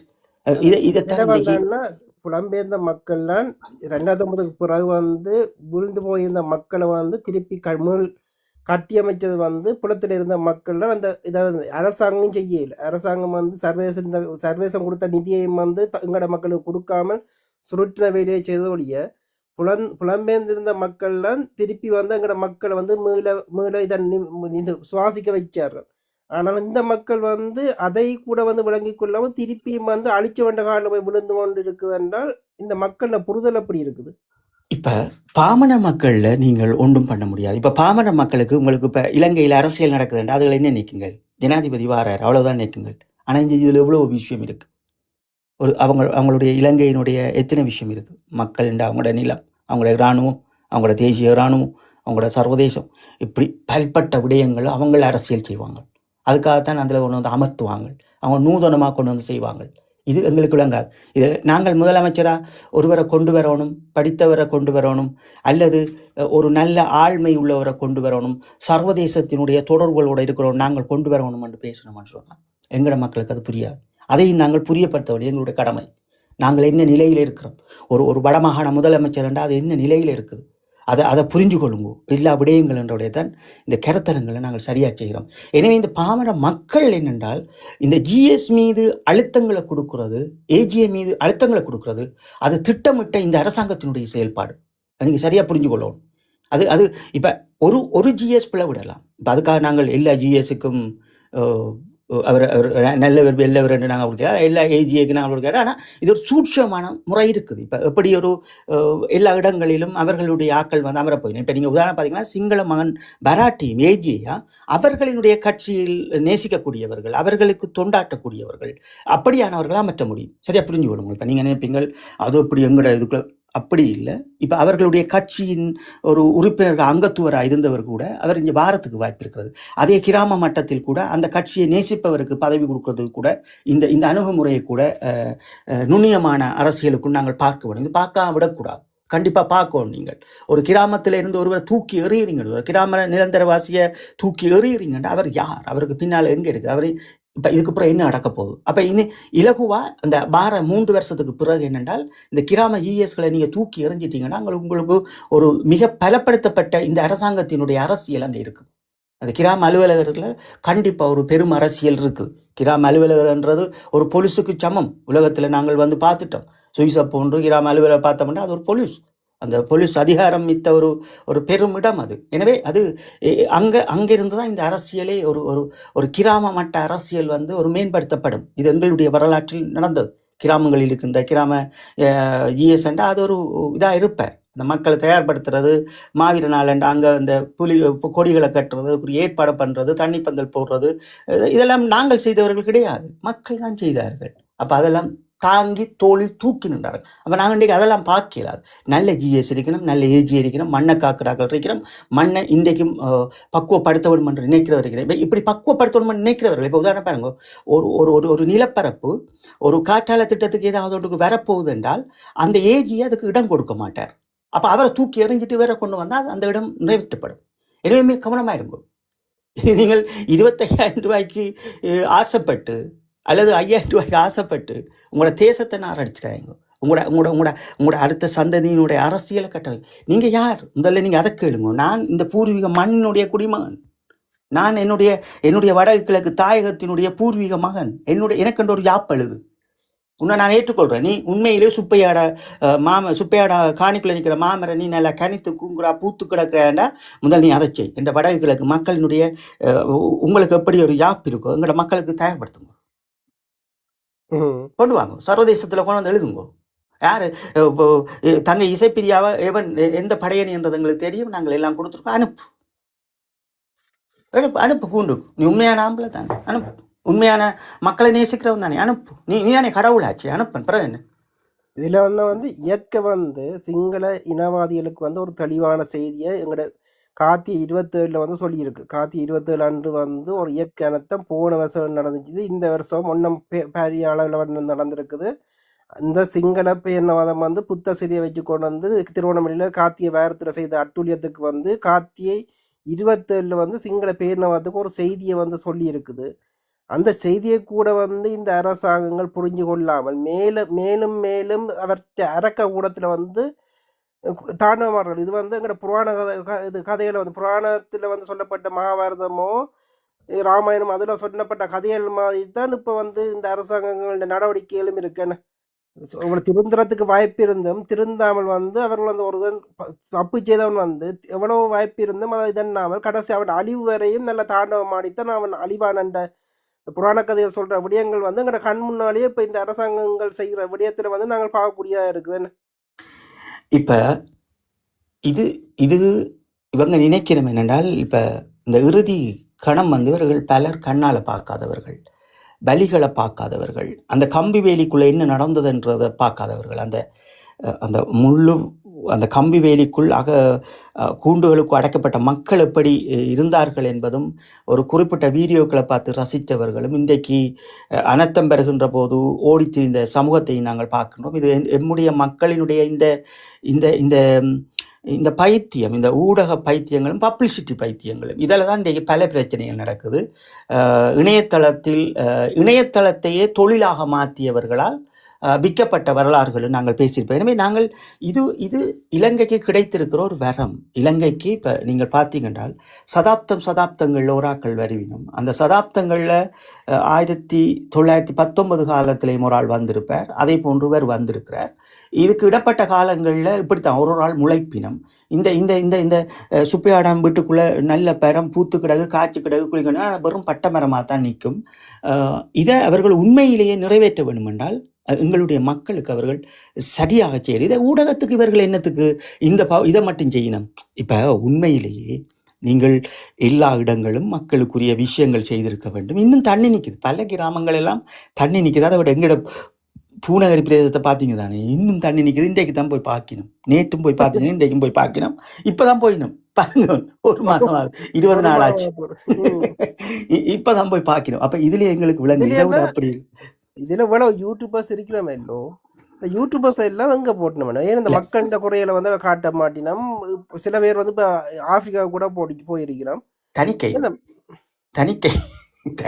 இல்ல ஆப்பிரிக்கா நீங்க அவங்கள குறை சொல்ல முடியாது. நீங்க அவங்கள போட்டு இவ்வளவு விமர்சனம் செய்த பிறகு அவங்களே வருவாங்க. இப்ப உண்மையாவே உதவி செய்த பிள்ளைகளை நீங்கள் உமிழ்ந்து விட்டு, இப்ப நீங்க தம்பி அனுசன் எல்லாம் எடுத்தீங்கன்னா அந்த படியனை எவ்வளவு உதவி செய்திருப்பான். அவங்களோட ஜெயில போட்டு இந்த மக்களும் வந்தது கிடையாதுன்னு எவ்வளவு உதவி செய்திருக்கும். போன வருஷம் உதவி திட்டம், அது எவ்வளவு உதவி திட்டம். போன வருஷம் ஆறுகளை கடந்து அதை கடந்து இதை கடந்து அவ்வளவு சேவை செய்த பிள்ளையை தூக்கி அவ்வளவு இது பண்ணுவாங்க. அப்ப இந்த இந்த இந்த சமூகத்தில் அனசன் வந்து இப்போ வந்து சளைக்காமல் இப்போ வந்து எங்கட பகுதியில இல்ல, இப்போ வந்து மலையாளத்துல வந்து அனசன் உதவி செய்தோன்னு இருக்குது. இப்போ போயிருக்குது, மனம் கேட்காது. உதவி செய்த பிள்ளைகள் அப்படித்தான் செய்யுங்கள். சரி, அப்ப நாங்கள் இப்ப என்னண்டா தரேன், இப்ப எங்களுக்கு யாரு பொறுப்பு? சர்வதேசம் பொறுப்பு. ஏன் சர்வதேசம் பொறுப்பு என்றால், ஒரு இன அழிப்பு, போர்க்குற்றம் இங்கே நிலுவையில் இருக்குது. எங்களோட உரிமை இங்கே நிலுவையில் இருக்குது. எங்களுக்கு கையளிக்கப்பட்டவர்களுடைய விடயங்கள் இங்கே நிலுவையில் இருக்குது. காணாமலாக்கப்பட்டவர்களுடைய செய்தி சொல்ல வேண்டியதும் பொறுப்பு கூற வேண்டியதும் இங்கே நிலையில் இருக்குது. ஈழத்தமிழனுடைய பாதுகாப்பு ஐக்கிய நாடுகள் சபை. எங்களுடைய பாதுகாப்பு யாரு? ஈழத்தமிழனுடைய வரலாற்று பாதுகாப்பு யாரு? கருவில் இருக்கிற குழந்தை பிள்ளையினுடைய பாதுகாப்பு யாரு? இதை யோசிச்சாலே போதும். நீங்கள் ஈழத்தமிழர்களுடைய பாதுகாப்பு அதெல்லாம் இங்கே தான் இருக்குது. நாடுகளினுடைய உறவு முறை, இந்த வெளியுறவு கொள்கை என்பது இது முக்கியத்துவம் படுகிறது. இது அரசியலினுடைய ஒரு முதல் படியாக பார்க்கப்படுகிறது. ஒரு மக்களின் ஒரு குழுக்களாக வாழுகின்ற ஒரு 35 லட்சம் பேர் கொண்ட மக்களினுடைய ஒரு தாயக பூமியின் ஒரு மிக பெரும் இறுக்கமானவும் ஒரு செய்தியை வலுவாக சொல்லுகின்றதற்கும் இந்த உறவு முறைகள் பாதுகாக்கப்படுகிறது. எங்களுடைய உரிமை, எங்களுடைய பாதுகாப்பு, எங்களுடைய பொருளாதாரம், இப்படி நாங்கள் பண்படுத்தப்பட்ட மக்கள், ஒரு தேசிய இனம் நாங்கள். எனவே இந்த தேசிய இனத்தை நாங்கள் பாதுகாக்க வேண்டுமென்றால் அரசியலை படியுங்கள், ஆழ்ந்து சிந்தியுங்கள், ஒவ்வொரு விடயங்களை நீங்கள் கொண்டு வாருங்கள். ஈழத்தமிழனுடைய ஒரு வடக்கு கிழக்கு பூர்வீக அரசியல் எப்படி இருக்க வேணும், அது ஏன் நடக்க வேணும் என்றால் நீங்கள் என்ன எடுக்கணும். உடனே கூட மனசுக்கு என்ன தோணும், எனது மண் பாதுகாப்பு முக்கியமா, எனது பூர்வீகம், எனது போர்க்குற்றத்தை நான் எப்படியாவது உறுதிப்படுத்தியே தீருவேன். என் கண்ணுக்கு முன்னுக்கு என்னுடைய அக்கா, அம்மா, சித்தி, சித்தப்பா, பெரியப்பா எல்லாரையும் கொன்று அழிச்சிருக்கணும். நான் ஏதாவது செய்வேன். என்னுடைய சித்தப்பாவும் பெரியம்மாவும் கையளிச்ச எங்களுடைய எல்லாரையும் எங்கென்று தெரியாமல் கொண்டு குவித்துறதுக்கு எனக்கு நீதி, எனக்கு உரிமை கேட்கறதுக்கு எனக்கு உரிமை இருக்கு. நான் நிற்க வேணும். என்னுடைய இன்றைக்கும் கைதிகளாக இருக்கிறவர்களுடைய விடுதலைக்கு எனக்கு பதிச்சொல்லும் இருக்கணும். இதை விட என்னுடைய தேசம் விடுதலை பெற வேண்டும். என்னுடைய தேசம் எனக்காக அங்கீகரிக்கப்பட வேண்டும். என்னுடைய மாகாணத்தினுடைய உரிமை, என்னுடைய மாகாணத்தினுடைய பாதுகாப்பு, என்னுடைய மாகாணத்தினுடைய நிதி ஆழ்மை, என்னுடைய பொருளாதாரம், என்னுடைய கல்வி, என்னுடைய மருத்துவம், என்னுடைய அரசியல் விடயங்கள் ஒவ்வொன்றும் பார்த்து சூழல்கள், சுற்றுச்சூழல்கள், என்னுடைய கடல் வளங்கள், என்னுடைய பூர்வீகங்கள் என்று ஒவ்வொரும் எடுத்து வைக்கின்ற அடியும் அதுதான் அரசியலா பார்க்கணும். அதுதான் நீங்க தமிழீழமா பார்க்கணும். நீங்க தமிழீழம் என்றோடனே அன்னையை மட்டும் நிறுத்தக்கூடாது. அண்ணன் தமிழீழத்தின் மூச்சு. அண்ணன் தேசிய தலைவரும் மாவீரர்களும் தமிழீழ கோப்பினுடைய வரைவு. ஆனால் தமிழீழம் என்பது இங்கே இத்தனை விடயங்கள் இருக்கிறது. பூர்வீகம், நிலம், வரலாறு காட்டியவர்கள், தியாகிகள், எங்களுடைய அடுத்த தலைமுறைகள், எங்களுடைய பொருளாதாரங்கள், எங்களுடைய தேசம் அங்கீகரிப்பென்ற விடயங்கள் இருக்கிறது. அப்போ எங்களுக்கு நீங்கள் தமிழீழம் வேண்டாம், தேசிய தலைவர் என்றால் உன்னுடைய பிள்ளைக்கு இது யாப்பு எழுதப்பட வேண்டும். அதான் நீங்கள் மூச்சு விட தொடக்கத்தில் சொல்லியிருப்போம். நீங்கள் பிள்ளைகளுக்கு என்னதான் நீங்கள் பட்டங்களை கொடுத்தாலும், என்னதான் உங்களோட பிள்ளை நுனி நாக்கில் ஆங்கிலம் பேசினாலும், என்னதான் உங்களோட பிள்ளை விலை உயர்ந்த காரில் போனாலும், இந்த மண்ணினுடைய உடைய பிள்ளையினுடைய அரசியல் உரிமையை அது வரைக்கும் நீங்கள் யார் என்றதை கேட்டுக்கொண்டிருங்கோ. இன்றைக்கு நாங்கள் பல விடயங்களை பற்றி பேசியிருக்கிறோம். எனவே உங்களை நீங்கள் ஏமாற்றிக் கொள்ளாதீர்கள். நாங்கள் ஒரு பலமித்தவர்களாக உலகத்தில், ஒரு சர்வதேசத்தில் ஒரு பெரும் வேலை திட்டமும் பெரும் வடிவமும் இருக்கிறது. இந்த வடிவத்தை நாங்கள் கொண்டு போகின்ற போது, நாம் போகின்ற போது எம் தசையோடு எம் மக்கள் பின்னால் வருவார்கள். அவர்கள்தான் உலகத் தமிழர்கள். அவர்கள் யார் என்று கேட்டீர்கள் என்றால், எனது தமிழ்நாட்டு தமிழர்களும், மலேசிய தமிழர்களும், எங்கள் சிங்கப்பூர் தமிழர்களும், அதைவிட உலகமெங்கும் பறந்து வாழ்கின்ற தமிழர்களும் ஒட்டிக்கொள்வார்கள். ஆனால் ஈழத் தமிழன் என்பவன் அவன் தன் பூர்வீகத்துக்காக தன்னுடைய சுயநிர்ணய உரிமையை கேட்கின்றேன் என்று ஒவ்வொருவரும் எழுந்து நிற்க வேண்டும். இங்கே நீங்கள் எழுந்து நிற்கின்ற போதுதான் சர்வதேசம் உங்களை எழுந்து பார்க்கும். இல்லையேல் இன்னும் மௌனமாக்கப்படுவீர்கள். யாரோ ஒருவர் கழுவுகின்ற மண்டைக்குள் போய் சிக்கப்படாதீர்கள். தேசிய தலைவர் இல்லாத தமிழீழம் என்னத்திற்கென்று நீங்கள் அப்படி புலம்பாதீர்கள். ஒவ்வொன்றும் சரியான நேரத்திலும் சரியான முறையிலும் கையாண்டு தேசிய தலைவர் நினைத்தது தமிழீழம் என்பது உங்களின் கருவில் இருக்கின்ற பிள்ளையின் சுதந்திரம், அரசியல் சுதந்திரம், உங்கள் பூர்வீகத்தினுடைய அடையாளம். இதை நீங்கள் பொறித்து வையுங்கள். அப்போதுதான் இந்த உலகத்தில் இந்த மனித உரிமை தத்துவங்கள் எதற்காக சாசனங்களாக வகுக்கப்பட்டிருக்கிறதோ அது வகுக்கப்பட வேண்டும். இல்லையேல் அது கிழிக்கப்பட்டு எரிய வேண்டும், இல்லையேல் எறிய வேண்டும். இது 2 விடயங்களுக்குள் நாங்கள் எங்கள் போராட்டங்களை பலப்படுத்த வேண்டும். எனவே ஒன்று சேருங்கள், ஒரு அணியோடு திரண்டு நில்லுங்கள். நீ என்ற வேதத்தை துடைத்து எறிந்து எங்களுடைய இந்த வடக்கு கிழக்கில் ஒரு தூய்மையான அரசியலை நாங்கள் உருவாக்கி கொண்டு நாங்கள் இந்தியாவிடம் போய் நின்று ஐயா கஜேந்திரகுமார் பொன்னம்பலம் அவர்கள் போன்றோ வேறவர்கள் போன்றோ எங்களுக்கு 13 தாருங்கள், எங்களுக்கு கோமணம் மட்டும் போதும், நாங்கள் கட்டுவப் போகின்றோம் என்று இங்கே நாங்கள் கேட்பதற்கு இங்கே இடம் அல்ல. நாங்கள் அழகான வேட்டி சேட்டு போட்டு நாங்கள் நின்ற ஒரு தேசத்தின் பிள்ளைகள். இன்றைக்கு எங்களுக்கு 17ஆம் தேதி 5ஆம் மாதம் 2009 கலட்டி எறிந்திருக்கின்றார்கள். எனவே நாங்கள் இன்றைக்கு அப்படியே தான் நிற்கின்றோம். ஆனால் எங்களுடைய உடை இங்கே இருக்கிறது. அந்த சாசனம் எதற்காக உருவாக்கினார்களோ, பதிப்பகம் 1 பதிப்பகம் 2 அந்த நுனியில் ஈழத்தமிழன் நிற்கின்றான். எனவே உங்களை யாரெல்லாம் உங்கள் மனங்களை துடைத்து எறிந்து ஒரு அரசியல் சிந்தனைகளை ஊட்டாமல் ஒரு படங்காட்டு அரசியலுக்குள் சிக்கப்பட்டு கொண்டு இன்றைக்கு அனுரா ஐயா அவர்களை இவர் கடவுள் என்று கும்பிடுகின்ற நீங்கள் முதலில் கும்பிடுங்கள். உங்களுடைய பிள்ளைக்கு இந்த அனுரா ஐயா என்னத்தை வரையறையா வச்சிருக்கிறார் என்று உங்களோட பிள்ளைக்கு முதல் அவரினுடைய பிள்ளைக்கு, அனுரா ஐயாவினுடைய சந்ததிக்கு, அவருடைய மண்ணில் வாழுகின்ற மக்களுக்கு புத்த சாசனம் இருக்கிறது. உங்களினுடைய தமிழீழ சாசனம், உங்களுடைய தமிழீழ கோப்பு எங்கே? கேளுங்கள். அவர் தானே உங்களுக்கு கடவுளாயிட்டார். அவரிடம் கேளுங்கள். அதை கொண்டு வந்து நிறைவேற்றி சொல்லுங்கள். உங்களுடைய நிலத்தை உங்களுக்காக பெற்றுக்கொள்ளுங்கள். நீங்கள் ஒன்றை பெறுகின்ற போது அது அங்கே எல்லாம் உருவாக்கப்படும். உங்கள் சுதந்திரங்கள், உங்கள் மண், உங்கள் விடுதலை, உங்கள் கல்வி, உங்கள் பொருளாதாரம், உங்கள் மருத்துவம், நீங்கள் எப்படி வாழ வேண்டும், எங்கே போக வேண்டும், எங்கே செல்ல வேண்டும் என்கின்ற விதிமுறைகள் அத்தனையுமே அது தானாகவே நடைபெறும். எனவே என் மக்களை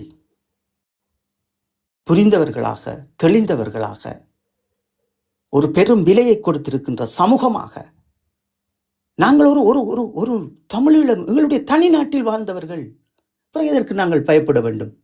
அல்லது நாங்கள் ஏன் எங்களுடைய உரிமையை கேட்காமல் இருக்க வேண்டும்? என்ன, எங்களுடைய உரிமையை நாங்கள் கேட்க வேண்டும் அல்லவா? எனக்கு எங்களுக்கு பசிச்சாத்தான் நாங்கள் சாப்பிட முடியும் என்றது போல் எனது அடுத்த தலைமுறைக்கு நாங்கள் இதை செய்ய வேண்டும். விழுந்த ஒவ்வொரு மாவீரனின் கனவுகள் உங்கள் தோள்களில் இருக்கிறது உறவுகளே. அது இல்லாட்டி இயற்கையால் மூடப்பட்டு விடுவோம். நாங்கள் எங்கள் மாவீரருக்காக, எங்கள் தேசிய தலைவருக்காக, எங்கள் அடுத்த சந்ததி பிள்ளைகளுக்காக, அரசியல் தெரியாத ஒரு பாமனருக்காக, என் மண்ணின் வரலாற்றுக்காக, என் பூர்வீகத்துக்காக உங்களோடு நாங்கள் மீண்டும் சொல்லுகின்றோம். தொடர்ச்சியாக அரசியலை படியுங்கள். இருக்கின்ற நேரங்களுக்குள் தேவையில்லாத பிரச்சனையை விட்டு இதே கலந்துரையாடுங்கள். ஒரு பெரும் எழுச்சியை கொண்டு வாருங்கள். ஒரு உருவாக்கத்தை அவர்களுக்குள் இருந்து தட்டி எழுப்புங்கள். எனவே எங்களுடைய மீண்டும் நாங்கள் இந்த ஆண்டு நிறைவுக்குள் நிற்கின்றோம். இந்த தேசத்தின்பால் ஓடுகின்ற நல்ல மனிதர்களுக்கு மீண்டும் நாங்கள் ஒரு பெரும் நன்றிகளோடும் வாழ்த்துக்களோடும் இந்த ஈழத்தமிழர் கருத்தரங்கம் உங்களோடும் எப்போதும் இணைந்து நிற்கும். மீண்டும் மீண்டும் நாங்கள் ஒன்றை சொல்லுகின்றோம். ஈழத்தமிழர் கருத்தரங்கில் எங்கள் தேசிய தலைவர் அவர்களை அவமானப்படுத்த நினைக்கின்ற ஒவ்வொரு மனிதருக்கும் நாங்கள் ஒரு பெரும் செய்தியை கொடுக்கின்றோம்.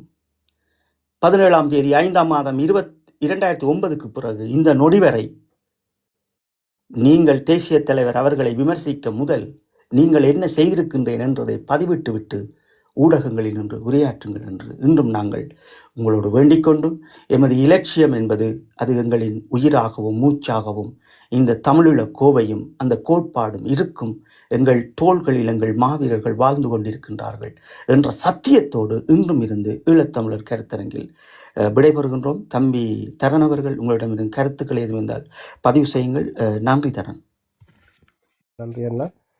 இதுல இந்த அரசாங்கம்ன்றது மிகவும் வீக்கான அரசாங்கமா இருக்கு. இந்த பலம் வாய்ந்த ஒரு நாடு இலங்கை இல்லை. கடன்ல மூழ்கி போயிருக்கிற, எப்படி சுனாமி தண்ணிக்குள்ள நிலங்கள் மூழ்குமோ அப்படி இந்த அரசாங்கம் கடன்ல மூழ்கி இருக்கிற ஒரு அரசாங்கம். மிகவும் வீக்கான ஒரு அரசாங்கம். உலக நாடுகள்ல ஒரு வீக்கான நாடா தான் இலங்கை பெற்றுள்ளது. அந்த நாட்டில இருந்து இப்ப வீக்கான தருணங்கள்ல தான் எங்களோட உரிமையை எங்களால இலகுல பெற்று விட முடியும். ஆனால் ஏன் நாங்கள் பெற முடியாம இருக்கிறோம் என்றால், 2009க்கு முதல் ஒன்றாயிருந்த நாங்கள் இப்ப பல பிரிவுகளா சிதைஞ்சு வீக்காக்கப்பட்டிருக்கிறபடியால் எங்களோட புனிதர்கள் நாட்கள்லயே எங்களோட விரலால எங்களை கண்ணை குத்துறவர்களா குத்துற கோமாளிகளை நாங்கள் மாறி இருக்கிறபடியால் தான் எங்களுக்கான உரிமையை எங்களால இப்போ பெற முடியாத ஒரு வீக்கா நாங்கள் நிற்கிறோம். அதுவும் எங்களை கொண்டவனியை நாங்கள் தலையில தூக்கி வச்சு கொண்டு நிற்கிறோம் என்றால், உங்களோட கண்ணாடியில போய் நீங்களே பாருங்கள். உங்களோட கண்ணாடி மனச்சாட்சியோட போய் பாருங்கள். உங்களோட கண்ணாடி உங்களுக்கு காரி துப்பும். அப்படியான ஒரு கேவலமான வேலையில நீங்கள் ஊடகவியாளர் வெள்ளை வேட்டிகள், குறிப்பா வெள்ளை வேட்டிகள் இப்போ நீங்கள் என்ன இந்த இனத்துக்காண்டி செய்றீங்க? உங்களுக்கு வாக்களிச்சு உங்களை அந்த இதுக்கு வெள்ளை வேட்டிகள் அதுல இருக்க வச்சவர்களே இந்த மக்கள், அந்த மக்களுக்கு நீங்கள் உண்மையா இருக்க போறீங்களா? அல்லது உங்களோட வெள்ளை வேட்டிகளை காப்பாற்றுறதுக்காண்டி இலங்கை அரசாங்கத்துக்கு பின்னால நீங்கள் போய் இப்படி இனத்தை காட்டி கொடுத்து நீங்கள் என்னத்தை சாதிக்க போறீங்க? நீங்கள் அழிக்கிறது இப்போ கொஞ்சம் குறுகிய சுயலாபத்துக்காண்டி நீங்கள் உங்களோட சந்ததி தான் இந்த இனத்துல அடங்குது. அந்த சந்ததியே இல்லை நீங்கள் அழிக்கிறீங்க. வெள்ளை வேட்டிகள் என்று உங்களை நாங்கள் கேள்வி கேட்டால் உங்களுக்கு அது உங்களை நாங்கள் கேள்வி கேட்டால் உங்களுக்கு அதை பிடிக்கல. அதுக்கு நீங்கள் புலம்பெயர்ந்த தேசத்துல இருந்து நீங்கள் விமர்சிக்கிறீங்களான்னு அழுகுறீங்க. நல்லவர்கள் யாரென்று காட்டுறீங்க. நல்லவர்கள் யாரென்று நாங்கள் உங்களுக்கு காட்டணுமா? நல்லவர்களா நீங்கள் இருந்து கொண்டு எங்களுக்கு வழிகாட்ட வேண்டிய இதுல நீங்கள் செய்ய வேணுமா? உங்களுக்கு இப்படியான கேள்விகள் எங்கள்கிட்ட இளைஞரான எங்கள்கிட்ட நல்லவர்கள் காட்ட சொல்லி கேள்வி கேட்கறது உங்களுக்கே வெக்கமா இல்லை? இப்படியான கேள்விகளை நீங்கள் எங்களுக்கு எழுப்புறது. இந்த இதுல எங்களோட 50வது கருத்தரங்கம் சாக்கடையா தேங்கி நிற்கிற இந்த இனம் வந்து துர்நாற்றமா இதன்று நாறுது. இல்லை சோசியல் மீடியாவிலையோ அரசியல்லையோ எல்லாத்துலேயும் வந்து எங்களோட இனம் வந்து 2009 பிறகு இப்போ நாறி போயிருக்கு. அந்த இதை வந்து திருப்பி ஓட வைக்கிறதுக்காண்டி கருத்தரங்க ரீதியாக வந்து நாங்கள் பரப்புரை செய்கிறோம், அரசியல் வகுப்பெடுக்கிறோம். இதில் வந்து நீங்கள் எவ்வளோ தூரம் உள்வாங்கி இதை எடுத்துக்கொண்டு நீங்கள் பயணிக்கிறீங்கள் என்றால் இந்த இனம் காப்பாற்றப்படும். இல்லை நீங்கள் வந்து இப்படித்தான் விழுந்து போய்த்தான் இருக்க போறீங்கள், எல்லாரும் வந்து உங்களுக்கு மீது வந்து முழக்கி கொண்டு போகலாம் என்று நீங்கள் அதை சிரிச்சு கொண்டு ரசிக்க போறீங்களா, நீங்கள் ரசிச்சு கொண்டு இருங்கள். இதுதான் இந்த இதில் 50வது அமர்வுன்ற எங்களோட கருத்து. மீண்டும் ஒரு அமர்வுகளை வந்து சந்திப்போம். மிக்க நன்றி. ஜெய் ஸ்ரீராம் அவர்கள் இந்த கருத்துக்கள் உள்வாங்கி இருக்கிறார் நினைக்கிறார், அவர்கள் பதிவிட்டிருக்கிறார்கள். நல்லது நல்லது, நன்றி சகோதரரே, நன்றி. தொடர்ச்சியாக இணைந்திருங்கள். இது மீள் பதிவு செய்யப்படும், தொடர்ச்சியாக கேளுங்கள். தரன் அவர்களினுடைய ஈழத்தமிழர் கருத்தரங்கம் யூடியூப்புக்கு சென்று அதை பாருங்கள், அதை எல்லோரிடமும் ஓட வையுங்கள். நேரங்கள் இருந்தால் தொடர்ச்சியாக இதை கேளுங்கள். எங்களுக்கு இருக்கின்ற நேரங்களுக்குள் நாங்கள் இதையும் உங்களோடு பகிர்ந்து கொள்கின்றோம். எனவே தொடர்ச்சியாக நாங்கள் பேசப் போகின்றோம். இங்கே பல விடயங்கள் இருக்கிறது. மெதுவாக நாங்கள் இன்று ஒவ்வொரு விடயங்களை தொட்டிருக்கின்றோம். அதற்குள் இருக்கின்ற அரசியல்கள் தொடர்ச்சியாக பேச வேண்டும். தேசிய தலைவர் அவருடைய மாண்புகளை பேச வேண்டும். தேசிய தலைவர் அவர்கள் போராளிகளை எப்படி வளர்த்தார், ஒவ்வொரு போராளிகளையும் எப்படி செதுக்கினார் என்பதையும் கடந்த பதிவுகளை நாங்கள் பார்த்திருப்போம். ஒவ்வொரு போராளிகளும் அந்த ஒரு மா மனிதரின் முகங்கள், அவருடைய முகத்தையும் அவருடைய கண்ணையும் பார்க்கின்ற போது அதற்குள் அப்படியே அவர்கள் தங்கள் இன்னுயிரையும் தங்களுடைய வாழ்நாள் காலங்களையும் தந்து இந்த தேசத்தின் பால் அண்ணா எப்படியெல்லாம் இந்த மக்களையும் இந்த மண்ணையும் நேசித்து நின்றார்களோ அதை தாங்களும் நேசிக்க வேண்டும் என்று நின்றவர்கள் ஏதோ ஒரு இடத்தில் தடங்கி விழுந்து நிற்கின்றார்கள். எனவே எழுங்கள் நண்பர்களே, அன்புக்குரியவர்களே. அந்த தேசிய தலைவரினுடைய அந்த விழிகளை பார்த்த உங்கள் விழிகள், அந்த உணர்வுகள், அவரை பார்த்த அந்த புன்னகைகள், அவர்கள் உங்களோடு அந்த புன்னகை நீங்கள் விழுகின்ற இடங்களில் இருந்து எழ வேண்டும். ஒவ்வொரு நண்பரினுடைய தியாகமும் அவர்களுடைய செதுக்கப்பட்ட அந்த வடிவங்களும் உங்கள் கண்ணால் பார்த்து நீங்கள் எழுங்கள். நாங்களே உறங்கிவிட்டால், நாங்களே சரியான முறையில் கருத்தாடல்களை கொண்டு வராமல் விட்டால் எங்களுடைய அப்பாவி பாமர மக்களை எப்படி காப்பாற்றுவது? எழுந்து நில்லுங்கள். இன்று பலர் எங்களுடைய தேசிய தலைவர் அவர்களையும் எங்களுடைய அமைப்பையும் அவமானப்படுத்துகிறார்கள். படுத்தட்டும். அது எங்களுடைய தேசத்துக்காக, எங்களுடைய தேசியத்திற்காக, எங்களின் அடுத்த தலைமுறைக்காக. ஆனால் இவர்கள் இதைத்தான் செய்வார்கள். அவர்கள் எப்போதும் அண்ணா அவர்களின் காலத்தில் இருந்தாலும் சரி, அல்லது இதற்கு முதல் தந்தை செல்வாவினுடைய காலத்தில் இருந்தாலும் சரி, அவர்கள் இதைத்தான் செய்ய போகின்றார்கள். ஆனால் நாங்கள் மீண்டும் இந்த இனத்தை நாங்கள் பலப்படுத்த வேண்டும். எங்கள் நண்பர்களுடைய இந்த தியாகத்திற்கு நாங்கள் பரிகாரம் செய்ய வேண்டும். அந்த நீதியை பெற வேண்டும். அந்த நீதி உலகத்தில் இருக்கிறது. அது இல்லாமல் அல்ல, அது இருக்கிறது. அது இருக்கின்ற வழியால் தானே முன்னோர்கள் அதை வடிவமைத்தார்கள். நீங்கள் பாருங்கள், தந்தை செல்வா அவர்களுடைய அந்த கோப்பை எடுத்து பாருங்கள். அவர் அந்த ஆங்கிலேயரிடம் கேட்கின்ற விதிமுறையை பாருங்கள். அந்த தனிநாடை அவர்கள் அங்கே கையளித்து விட்டு செல்லுகின்ற பொருள் அதை கேட்கின்ற வடிவத்தை ஒரு பாருங்கள் உறவுகளை. அதை படித்து பாருங்கள். அதற்குரிய இந்த உள்ளடக்கங்களை புரிந்து கொள்ளுங்கள். எனவே இந்த உலக நீதி, உலகத்தில் இருக்கின்ற இந்த மானுட தத்துவங்களும் மானுடரை கௌரவிக்கின்ற விடயங்களும் அது ஒரு நல்ல விடயமாக காக்கப்பட்டிருக்கிறது. அது ஒரு சர்வதேசத்தின் கட்டுப்பாட்டுக்குள் ஒரு சபையாக, ஒரு நீதிமன்றமாக, நீங்கள் பாருங்கள், ஒரு பேரவையாக, ஒரு நீதிமன்றமாக அது இருக்கிறது. அப்போ ஒரு மனிதனின் ஒரு சொந்த வாழ்வில் எப்படி அவன் ஒரு சிக்கலை எதிர்கொண்டு நிற்கின்ற போதுதான் நாங்கள் ஒரு இனம் அதை எதிர்கொண்டு நிற்கப் போகின்றோம். எழுங்கள். நேரங்களை காலங்களில் வீடணிக்காதீர்கள். எங்களுடைய மக்கள், எங்களுடைய தமிழ்நாட்டில் இருக்கிற மக்களுக்கு நீங்கள் ஒன்றுமே செய்ய தேவையில்லை. நீங்கள் அங்கே நிதி அனுப்ப தேவையில்லை, அவருடைய காணொலியை போட தேவையில்லை, அவருக்கு பின்னால் போய் நின்று கொண்டு எங்களோடு பிரச்சனைப்படுவது ஐயா, இதெல்லாம் தூக்கி எறிங்க ஐயா. அவர்கள் வருவார்கள் ஐயா. அவர்கள், அந்த மக்கள் எங்களோடு வருவார்கள். நாங்கள் போராடும் வரைக்கும் அப்படித்தானே நின்றார்கள். தங்கள் தலையில் வச்சு எவ்வளவு ஐயா, அதெல்லாம் வரலாறு. நாங்கள் எழுதுகின்ற புத்தகத்தில் பல பேருடைய பேர்களை போட்டு எழுதி கொண்டிருக்கிறோம். அவ்வளவு எல்லாம் செய்த வரலாறுகள் இருக்கிறது. எனவே நாங்கள் அவர்களை கூப்பிட தேவையில்லை. அவர்கள் எங்களுடைய தோல் ஆட முதல், சதை ஆட முதல் வந்து நிற்பார்கள். எனவே நாங்கள் எங்களை கட்டமைப்போம். அவர்களும் எதிர்பார்ப்பது அதுதான். அவர்களும் தொடர்ச்சியாக சொல்லுவது அதுதான். சகோதரர்களை, உங்களை கட்டமைங்கள். அண்ணா சொன்னதை எல்லாம் நீங்கள் சொல்லுங்கள், செய்யுங்கள். எங்கள் மக்களை தயார்படுத்துங்கள். அதை நாங்கள் செய்கின்றோம். தயார்படுத்துங்கள், தயாராகுங்கள். இதை விட வேறு வழி நமக்கு என்ன இருக்கிறது? எமது சுயநிர்ணய உரிமையும் எங்கள் மாவீரருடைய இந்த தியாகத்தை நாங்கள் எப்படி பாதுகாக்க போகிறோம்? எங்களோட பிள்ளைகளுக்கு இதை பெற்றோர்கள் சொல்லிக் கொடுக்காட்டி நாங்கள் என்ன செய்ய முடியும்? ஒன்றும் செய்ய முடியாது. நாங்கள் தான் சொல்லிக் கொடுக்க வேண்டும். அவர்கள் மெதுவாக கற்றுக்கொள்வார்கள்.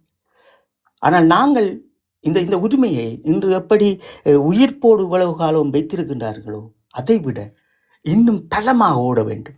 இன்னும் நாங்கள் எழுந்து 17 ஆண்டுகள் அது கடத்தி விடாது காலத்தை. தயவு செய்து மீண்டும் கேட்கின்றோம் ஈழத்தமிழர் கருத்தரங்கள், புரிந்து கொண்டு எமது இனத்தினுடைய விடுதலையை பெறுவதற்கு எழுந்து நில்லுங்கள், மீண்டும் துணிந்து நில்லுங்கள். நன்றி, வணக்கம். தரன், வணக்கம். நன்றி, வணக்கம். இதுவரையும் கேட்டுக்கொண்டு பார்த்துக்கொண்டு இதை இந்த கருத்துக்களை உள்வாங்கி கொண்டிருக்கிற அனைவருக்கும் மிக்க நன்றிகள். மீண்டும் ஒரு நேரலில் 51வது நேரலில் சந்திப்போம். நன்றி, வணக்கம்.